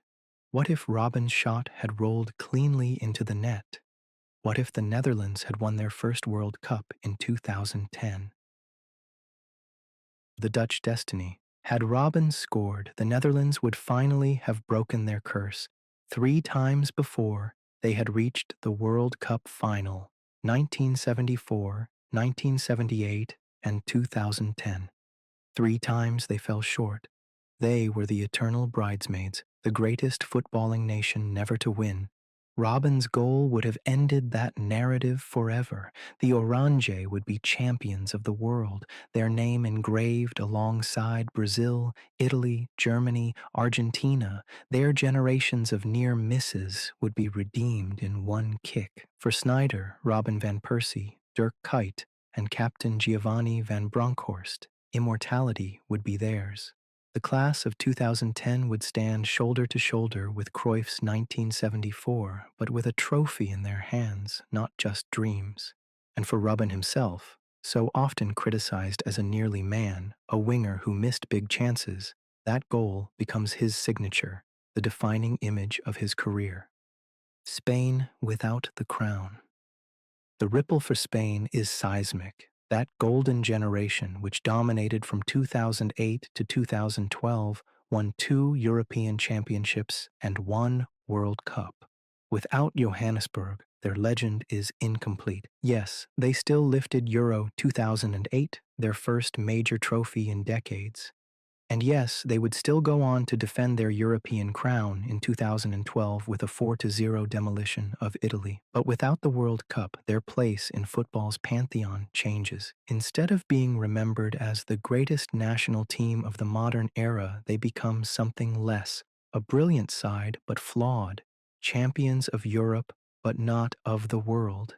Iniesta's goal never happens. Casillas's fingertip save becomes a symbol not of glory but of failure. The legacy of Xavi, Iniesta, Busquets, and Casillas is still great, but not untouchable. The myth of tiki-taka loses its crown. The Robben legacy. Robben's career was defined by brilliance mingled with heartbreak. He won league titles across Europe, dazzled with his speed and precision, and finally lifted the Champions League with Bayern Munich in 2013. But before that, he was haunted by misses. In the 2012 Champions League final, he missed a penalty in extra time against Chelsea, Bayern losing in their own stadium. In the 2010 World Cup, his miss against Casillas haunted him. Had he scored in Johannesburg, those taunts vanish. Instead of being remembered as the man who missed, Robben becomes the man who delivered. His 2013 Champions League winning goal for Bayern becomes a coronation, not a redemption. His legacy is not of frustration and perseverance, but of destiny fulfilled. Sneijder's Ballon d'Or. One of the great debates of 2010 was whether Wesley Sneijder should have won the Ballon d'Or. He led Inter Milan to the treble, reached the World Cup final, and orchestrated his team with grace. Yet he was overlooked, Messi claiming the award instead. If Robben scores and the Netherlands lift the World Cup, Sneijder's claim becomes undeniable. A treble-winning midfielder crowned with a World Cup triumph, the Ballon d'Or would almost certainly have been his. That single kick might have rewritten not only Robben's legacy, but Sneijder's too, elevating him into the rarefied company of the game's most celebrated names. The ripple across Europe. Spain's World Cup triumph gave La Liga immense credibility. It validated Barcelona's dominance and Real Madrid's pursuit of stars. If Spain had failed, perhaps the aura around Barca's tiki-taka would have been weaker. Guardiola's revolution would still shine, but without the global stamp of Spain's success, the narrative of inevitability dulls. For the Netherlands, meanwhile, their win might have galvanized Dutch football. The Eredivisie, already in decline compared to Europe's giants, might have felt renewed pride, attracting more investment, retaining more talent. The orange shirt, instead of being weighed down by failure, becomes a symbol of triumph. The fragility of Johannesburg. It is staggering to remember how close it was. One strike, one toe, one stud. Casillas admitted years later that he guessed, that his trailing leg was pure instinct. Robben struck as he always did, calm, clinical, and still, fate denied him. Had the ball rolled differently, football's history books would look different. Spain's dynasty is tarnished. The Netherlands' curse is broken. Robben is a hero, not a victim. The parallel universe. Close your eyes and drift into the alternate night. Robben runs, strikes, and scores. He races to the corner, arms wide, orange shirts swarming him. The Dutch fans in the stands erupt, their decades of pain erased in a single moment. Iniesta's goal never comes. The trophy is lifted by Van Bronckhorst, his last act as a player. Amsterdam erupts in orange flames of joy. In that universe, the Netherlands are champions. Their legacy is complete. Robben's smile is not rueful, but radiant. And Spain, brilliant but flawed, forever wonder how destiny slipped away. Well, closing note. But in our reality, the shot did not go in. Casillas saved, Iniesta scored, and Spain's golden generation claimed their crown. The Netherlands walked away once more as nearly men, their curse unbroken. Football is made of inches, a fingertip, a stud, a single save. Robben's miss reminds us how fragile destiny can be, how close greatness can come to slipping away. And perhaps that is why we remember it so vividly, because we know it could have been so different.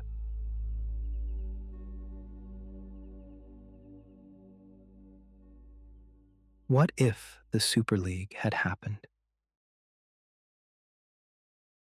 It was late on a Sunday night in April 2021 when football seemed to stop. A press release dropped onto screens and into inboxes. 12 of Europe's biggest clubs, Real Madrid, Barcelona, Juventus, Manchester United, Liverpool, Manchester City, Chelsea, Arsenal, Tottenham, AC Milan, Inter, and Atletico Madrid announced their intention to form a new competition. They called it the European Super League. The plan was bold, ruthless, and unapologetic.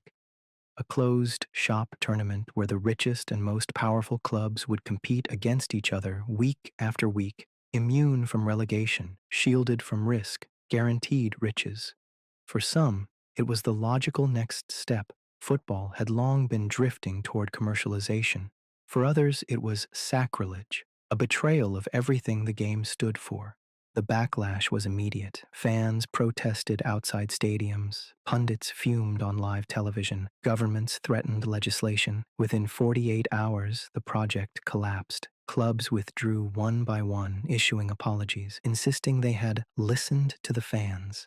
The Super League became a cautionary tale, a scar on the sport's recent history. But what if the story had gone differently? What if the backlash had failed? What if the Super League had not collapsed, but taken root? The first weeks of chaos. If the Super League had gone ahead, the immediate weeks would have been chaos. UEFA and FIFA threatened bans. Domestic leagues declared that clubs would be expelled. In this alternate timeline, those threats are bluffs. The money behind the Super League, billions promised by financiers, speaks louder. Contracts are binding, lawyers swarm, governments hesitate.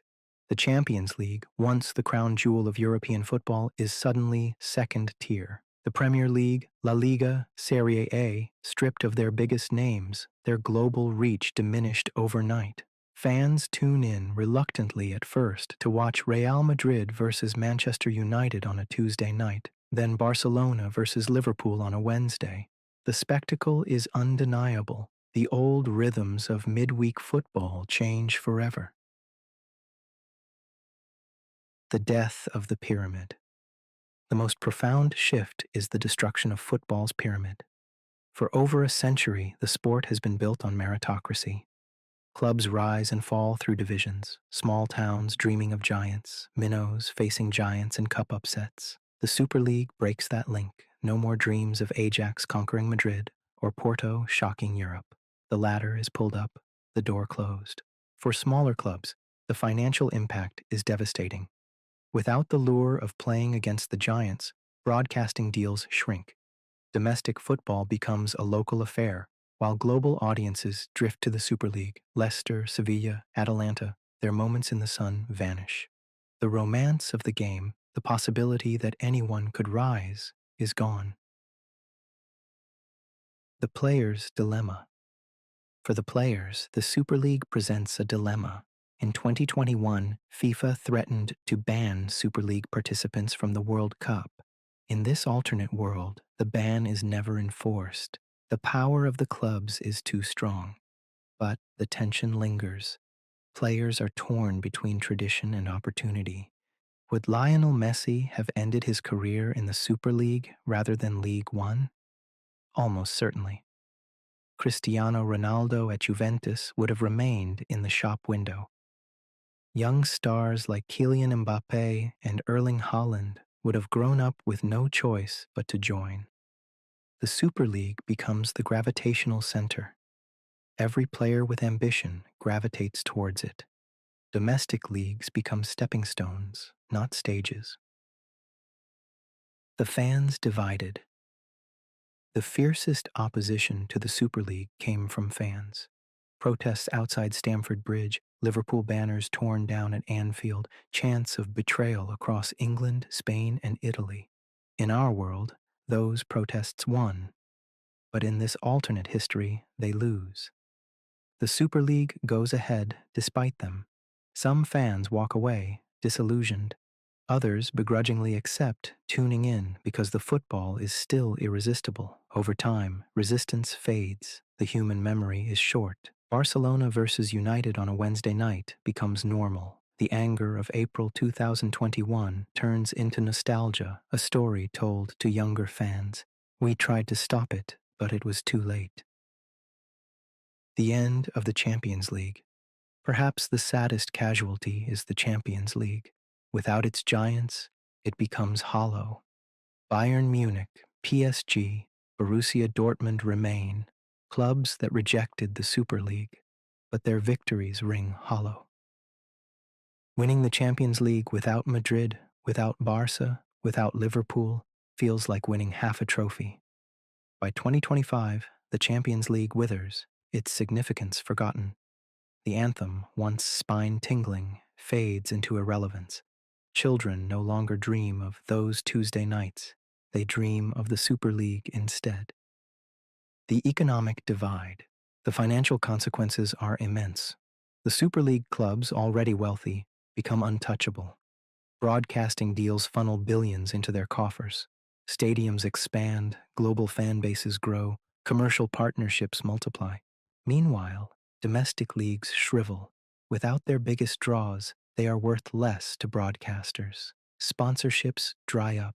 Grassroots football suffers as money trickles upwards, not down. The gap between rich and poor, already vast, becomes unbridgeable. The fairy tale stories, Leicester 2016, Porto 2004, Ajax 2019, become impossible. Football becomes predictable, its champions preordained. The national teams, international football suffers too. Without the emotional link between local clubs and global tournaments, the World Cup feels diminished. Players conditioned to think of themselves as Super League stars struggle to adapt to the rhythms of national duty. Fans, too, feel the disconnect. Why support a national team when the stars you watch every week exist in a separate, hermetically sealed world? The World Cup still matters, but less. The balance of passion shifts. The Guardiola and Klopp era. Managers like Pep Guardiola and Jurgen Klopp become the faces of the Super League. Their philosophies, already global, now dominate an even bigger stage. Guardiola's tactical revolutions play out weekly against the biggest clubs. Klopp's gegenpressing becomes the template for challengers, but the romanticism of their battles in the Premier League or Champions League fades. There is no underdog, no variety, just titans facing titans endlessly. For a time, it excites, but slowly, it grows repetitive. Without jeopardy, without the possibility of failure, drama loses its edge. Or the human dimension. Part of what makes football special is its unpredictability. The Super League flattens that. The upset, the miracle, the improbable dream, gone. Every story is one of giants, every clash a blockbuster, and like a Hollywood franchise, it dazzles at first, but dulls over time. Fans still remember the nights when Ajax toppled Madrid, when Porto shocked Europe, when Leicester stunned the world. In the Super League, those nights never happen. The butterfly effect beyond football. And yet, the Super League's impact would not be confined to sport. It would reshape culture. It would become less like football and more like the NBA or NFL, closed leagues, superstar brands, entertainment products. Young fans in Asia, Africa, and America might love it. For them, football becomes cleaner, more accessible, less tied to history. But for those who grew up with the pyramid, with promotion and relegation, it would feel like a betrayal. The game they loved would no longer exist. The parallel universe. Close your eyes and picture it. Tuesday nights not in the Champions League, but in the Super League. United versus Madrid, Liverpool versus Barcelona, Arsenal versus Milan. Stadiums full, broadcasts booming, but something missing. The romance gone, the grassroots cut away, the game reshaped into something colder, sharper, shinier. Perhaps it thrives, perhaps it collapses. But the game we knew, the game of miracles and minnows, never returns. Closing note. But in our reality, it never happened. The fans won. The protests worked. The pyramid survived, battered but intact. The Champions League anthem still echoes. Domestic leagues still matter. Dreams still live. The Super League reminds us how fragile the game is, how easily it could be stolen, reshaped, remade in someone else's image. It was a glimpse of an alternate future, one we only narrowly avoided. Football survived because of its people, because the game, at its heart, belongs not to billionaires, but to the fans who sing, suffer, and believe. What if VAR existed earlier?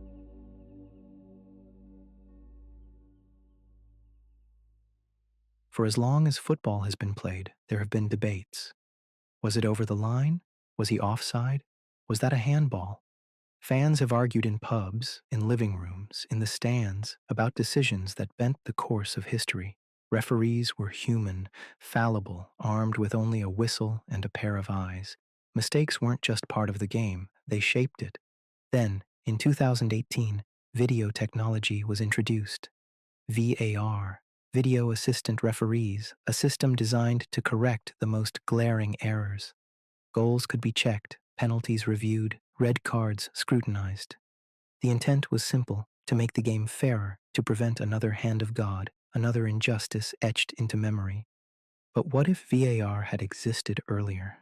What if the eyes of cameras had been watching over football's most iconic nights, changing calls, erasing controversy? How different would the history of the game look?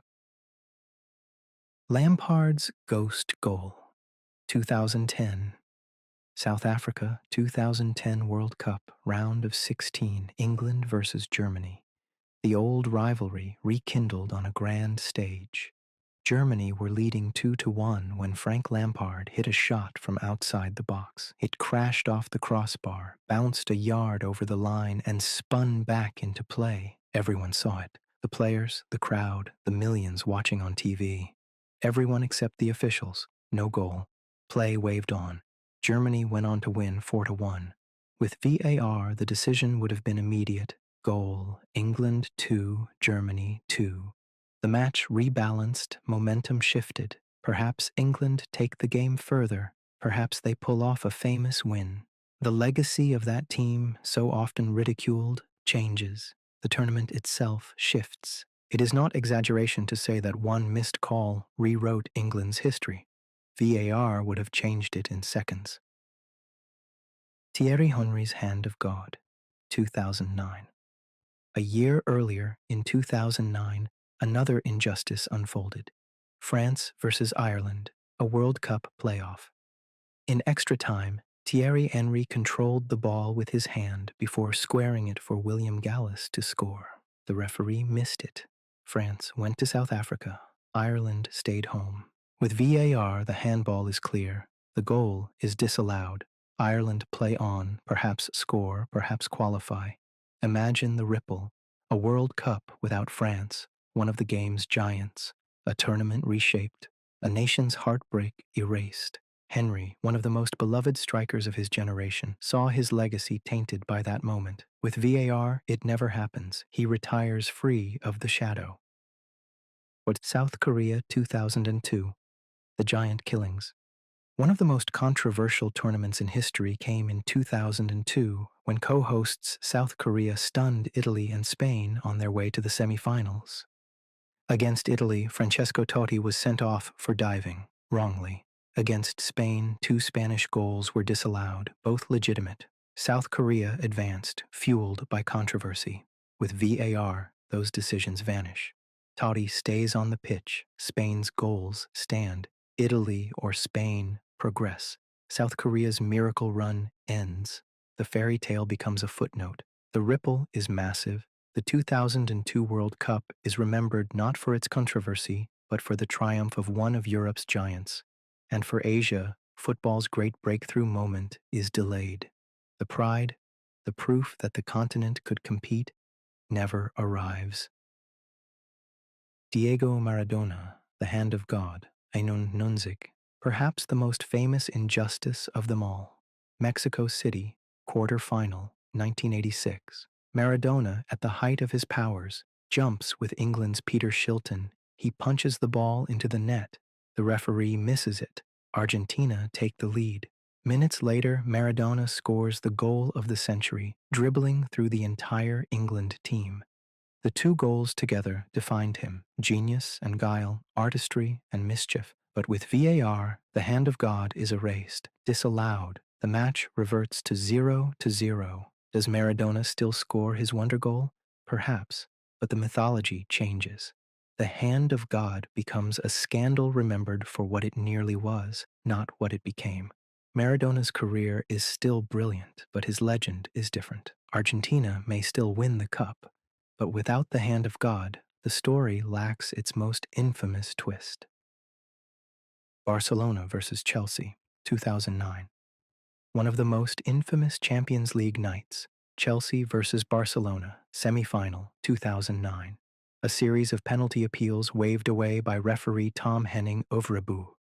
Ballack screaming, Drogba furious, Stamford Bridge incandescent. With VAR, at least one penalty is given, maybe two. Chelsea go through, not Barcelona. The Guardiola dynasty might never take off. The tiki-taka revolution might not dominate the next decade. Messi's rise, delayed. It is one of those nights where a referee's decisions changed the course of football's history. VAR would have rewritten it. Other moments, other realities. Jeff Hurst's third goal in 1966. Did it cross the line? VAR decides in seconds.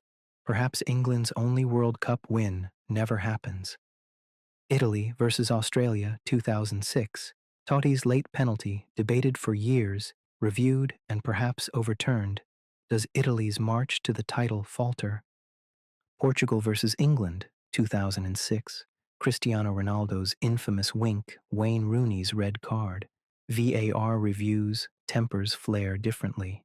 History twists. Ajax versus Tottenham, 2019. Lucas Moura's last-second winner, checked for offside. Does a miracle disappear? Every tournament, every league season, every legend is built on calls that could have been different.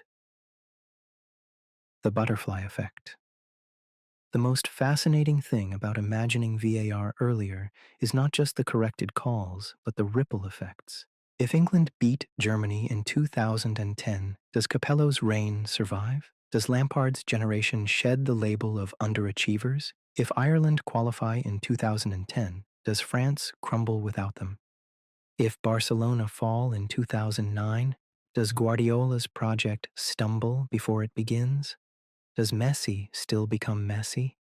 VAR changes not just goals, but legacies. It changes who we celebrate, who we mock, who we remember. The human dimension. There is, of course, another side. The imperfections of refereeing, the injustices, are part of football's poetry. They give the game its stories, its controversies, its debates that last for decades. Would Maradona's hand of God still be remembered if it had been disallowed? Would Chelsea fans still rage about 2009 if VAR had intervened? Would South Korea's run still be spoken of if it had ended in the round of 16? By erasing controversy, VAR also erases myth. Football's history becomes cleaner, fairer, but perhaps less human. The parallel universe. Close your eyes and drift into it. A world where every call is checked, every controversy reviewed. Lampard's goal stands. Henry's handball is erased. Maradona's punch never counts. South Korea fall. Chelsea advance. Spain's dynasty wobbles. Messi waits longer for his crown. It is a fairer game, but also a different one. A game where the debates are quieter, the legends neater, the controversies gone. Closing note. In our reality, VAR arrived late. It cannot change what has already passed. The hand of God still counts. Lampard's ghost goal still doesn't. Henry's handball still haunts Ireland. And maybe that is how it should be. Because football is not just about fairness. It is about chaos, about controversy, about the arguments that echo through generations. VAR changed the present, but the past remains untouchable, a tapestry of mistakes and miracles, of injustice and joy. And perhaps that is why we love it so much.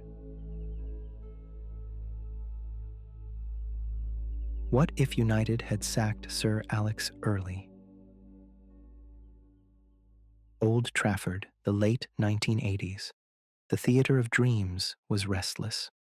For decades, Manchester United had lived in the shadow of their own history.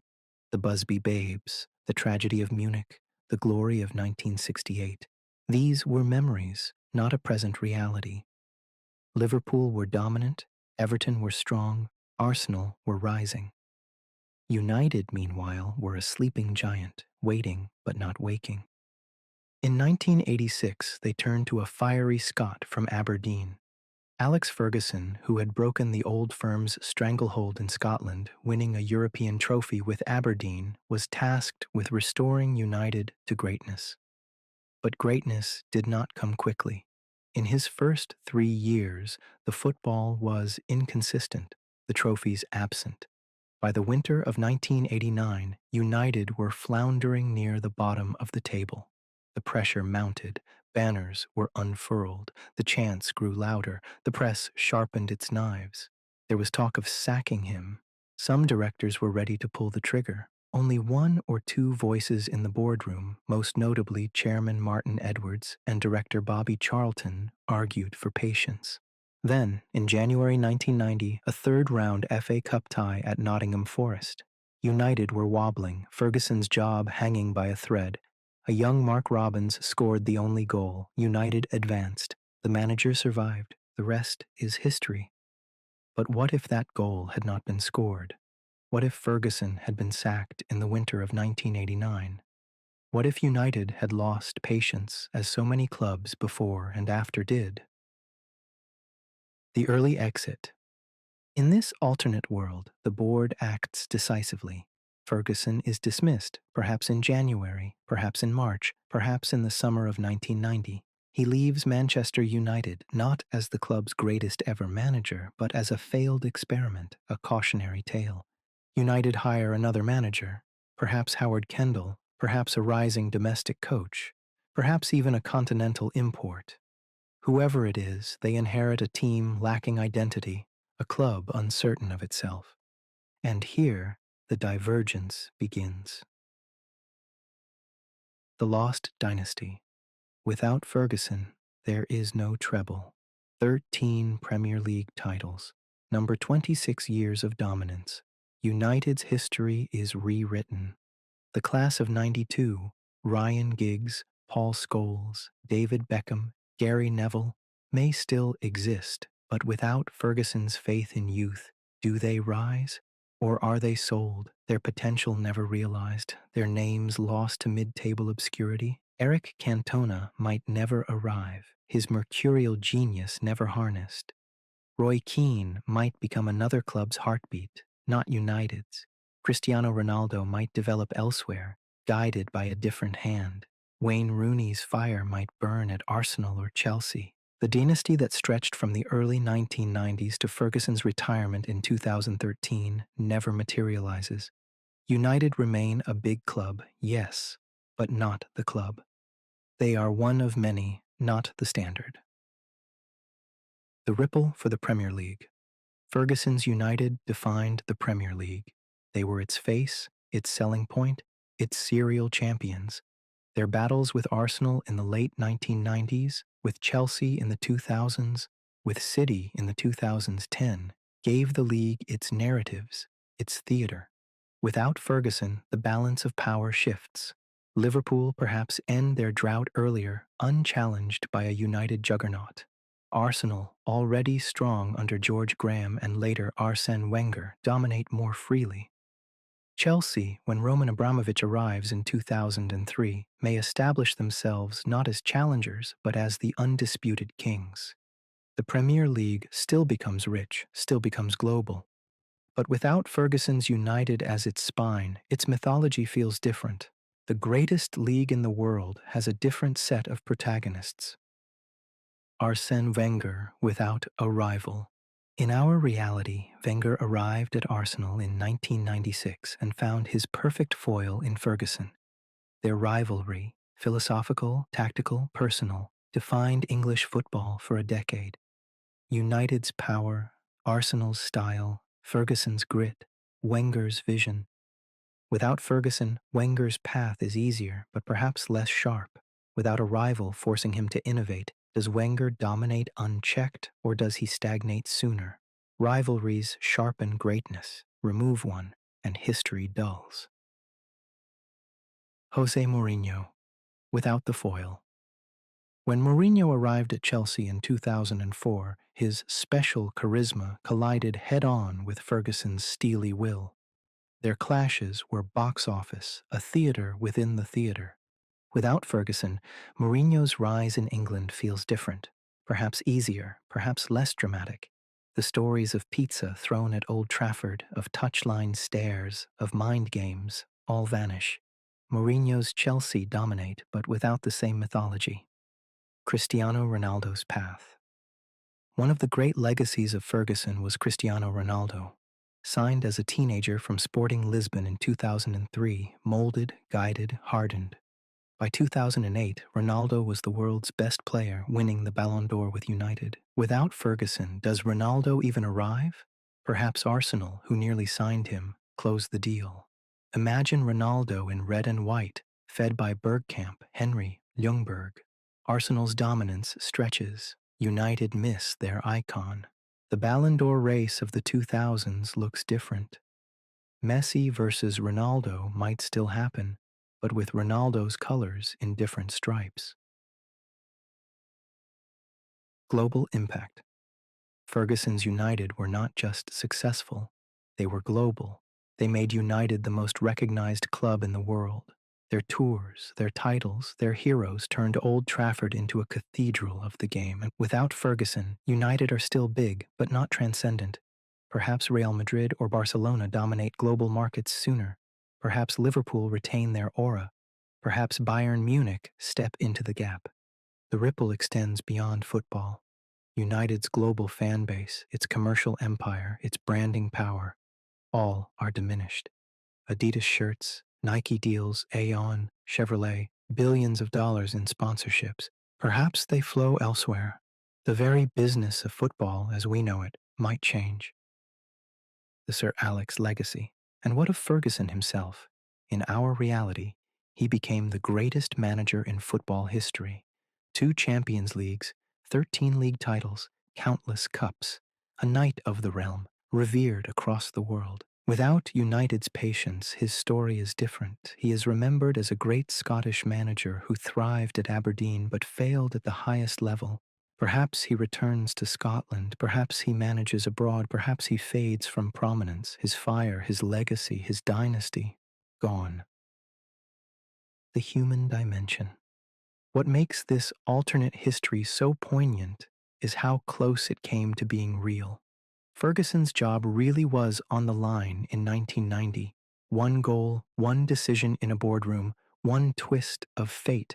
That was all that stood between failure and immortality. It reminds us how fragile legacies are. Even the greatest need patience, time, belief. Without it, they may never be great at all. The parallel universe. Close your eyes and picture it. United lose to Forest. The board sack Ferguson. Another manager arrives, another false dawn. United remain talented but inconsistent. A club of what-ifs, not titles. Arsenal rule the 1990s. Chelsea dominate the 2000s. City arrive in the 2010s, uncontested. Liverpool's drought ends sooner. The class of '92 never become legends. Ronaldo never becomes United's icon. Old Trafford remains a giant, but never the Colossus. Ferguson, instead of being Sir Alex, the greatest, is just Alex, a man who almost was. Closing note. But in our reality, United held their nerve. They kept faith. They gave Ferguson time. And he rewarded them with an empire, with nights and seasons that redefined what dominance meant. His story is a reminder. Greatness is fragile, history is contingent, and sometimes patience is the most radical act of all. Football could have been so different. But one goal in Nottingham, one boardroom decision, one act of faith, and it wasn't. What if Messi had lost in Qatar 2022? Lusail Stadium, December 18th, 2022. A final draped in history, destiny, and nerves. Argentina, led by Lionel Messi, chasing a third star. France, defending champions, led by the young heir, Kylian Mbappe. The weight of decades hung over the pitch. For Messi, this was more than a match. It was the culmination of a lifetime, the end of a story that had been written, erased, and rewritten again. For years, Messi's greatness was debated in the shadow of Diego Maradona. He had conquered everything at Barcelona: 4 Champions Leagues, countless league titles, 7 Ballon d'Or. But for Argentina, the story was different. 3 finals lost: the 2014 World Cup, the Copa America in 2015 and 2016. Each defeat deepened the doubt. In his own country, he was adored but also doubted, sometimes even resented. They called him the European Argentine, the man who could not deliver like Diego. In Qatar, he had one last chance. At 35, he knew it was now or never. And in our reality, he did it. Argentina triumphed in one of the greatest finals ever played. Messi lifted the World Cup. The shadow of Maradona lifted. His immortality was complete. But what if it hadn't happened? What if Argentina had lost that night? What if Messi had walked off the Lusail pitch beaten, his head bowed, his story unfinished? It's the match that could have been. For much of the final, Argentina led. They went 2-0 up, Messi scoring a penalty, Angel Di Maria adding a sublime second. But Mbappe dragged France back with 2 goals in 2 minutes, a penalty and a thunderbolt volley. Extra time came. Messi scored again, his second of the night, only for Mbappe to complete his hat trick with another penalty. It went to penalties. Argentina held their nerve. They won. History was written. But in the alternate timeline, imagine it differently. Imagine Gonzalo Montiel, who scored the decisive penalty, misses. Imagine Hugo Lloris, France's captain, makes the save. Imagine Aurélien Tchouaméni, who missed for France, scores instead. France retain their crown. Messi is denied. The greatest final ever ends not with Messi's smile, but his tears. The shadow of Diego. If Argentina lose, the comparisons to Maradona grow louder. Maradona carried Argentina in 1986. He embodied their fight, their soul, their defiance. Messi, for all his brilliance, would have left the international stage without that trophy. For many Argentines, it would have confirmed their doubts. Messi, the genius of Barcelona, was not Maradona. He could not carry the shirt, could not bear the burden. His 2021 Copa America triumph would still count, but it would feel small beside the absence of the World Cup. The debate between Messi and Maradona, instead of closing, intensifies. For some, it becomes settled. Maradona forever above. Messi brilliant but incomplete. The GOAT debate. Globally, the debate between Messi and Cristiano Ronaldo would have tilted differently. For years, fans argued over who was greater. Ronaldo's 5 Champions Leagues, his Euros triumph in 2016, his relentless scoring, Messi's artistry, his records, his moments of genius. The World Cup in 2022 was the tiebreaker. It gave Messi the final jewel, the one thing Ronaldo lacked. Without it, the debate rages unresolved. Ronaldo's fans point to Messi's failure, his missing crown. The internet arguments never end. Messi remains loved, but always with an asterisk, the man who never won the biggest one. The burden of finals. Messi's career with Argentina was scarred by finals. The 2014 World Cup final in Rio, lost to Germany. The 2015 Copa America, lost to Chile. The 2016 Copa America, lost again to Chile. After that, Messi briefly retired from international football, overwhelmed by despair. The 2022 final was supposed to be the redemption, the erasure of all the pain. But if he had lost, it would have been another wound, another scar. 4 finals, 4 defeats, the burden unbearable. Would Messi have continued? Would he have walked away from the national team forever? Perhaps. At 35, with nothing left to chase, the heartbreak might have ended his Argentina career on the cruelest note. The legacy of Mbappé. If Argentina had lost, the night would have belonged to Kylian Mbappé. A hat trick in a World Cup final, back-to-back World Cups at just 23 years old. His name etched in history as the heir apparent, the new king of football. Mbappé would have stood alone as the game's brightest star, the man who conquered Messi on the grandest stage. The transition of eras would have been brutal and complete. The story of 2022 would not be Messi's triumph, but Messi's eclipse. Q. Argentina's grief. For Argentina, the pain would have been immense. The nation that worships football, that sees it as identity, would have been crushed.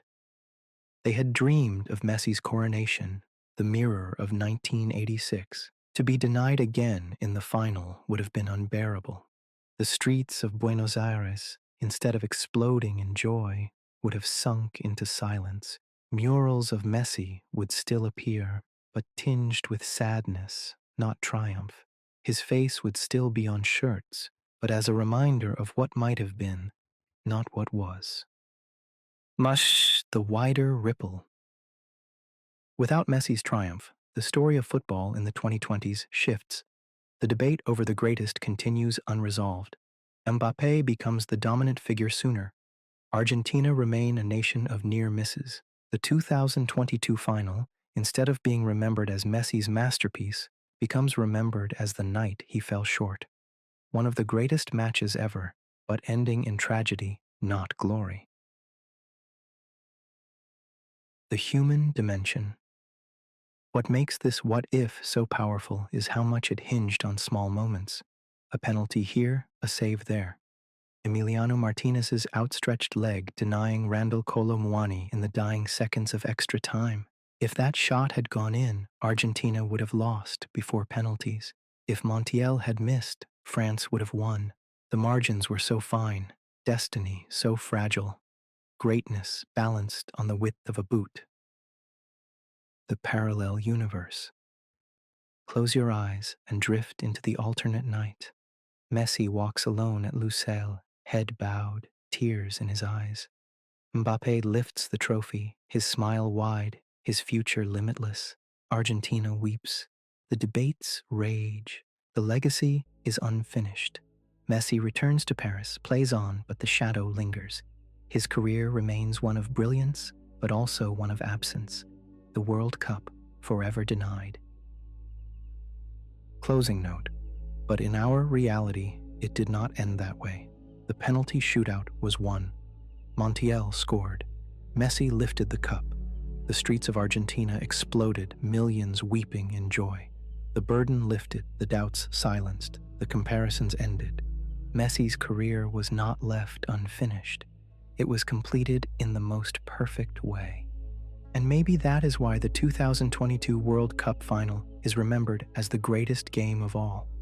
Not just because of the goals, the drama, the spectacle, but because it was the night destiny, at last, was kind.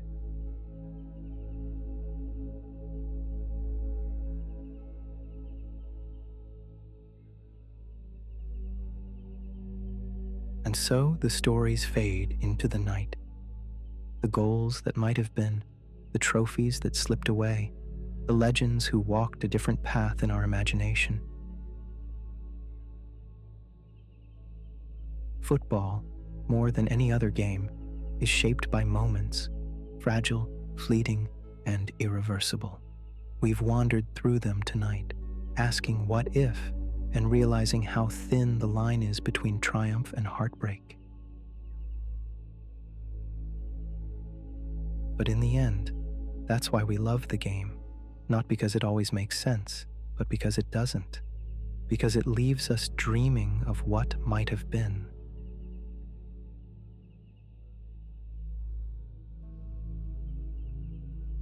Thank you for listening, and may your dreams tonight be as full of football's wonder as the stories we've shared.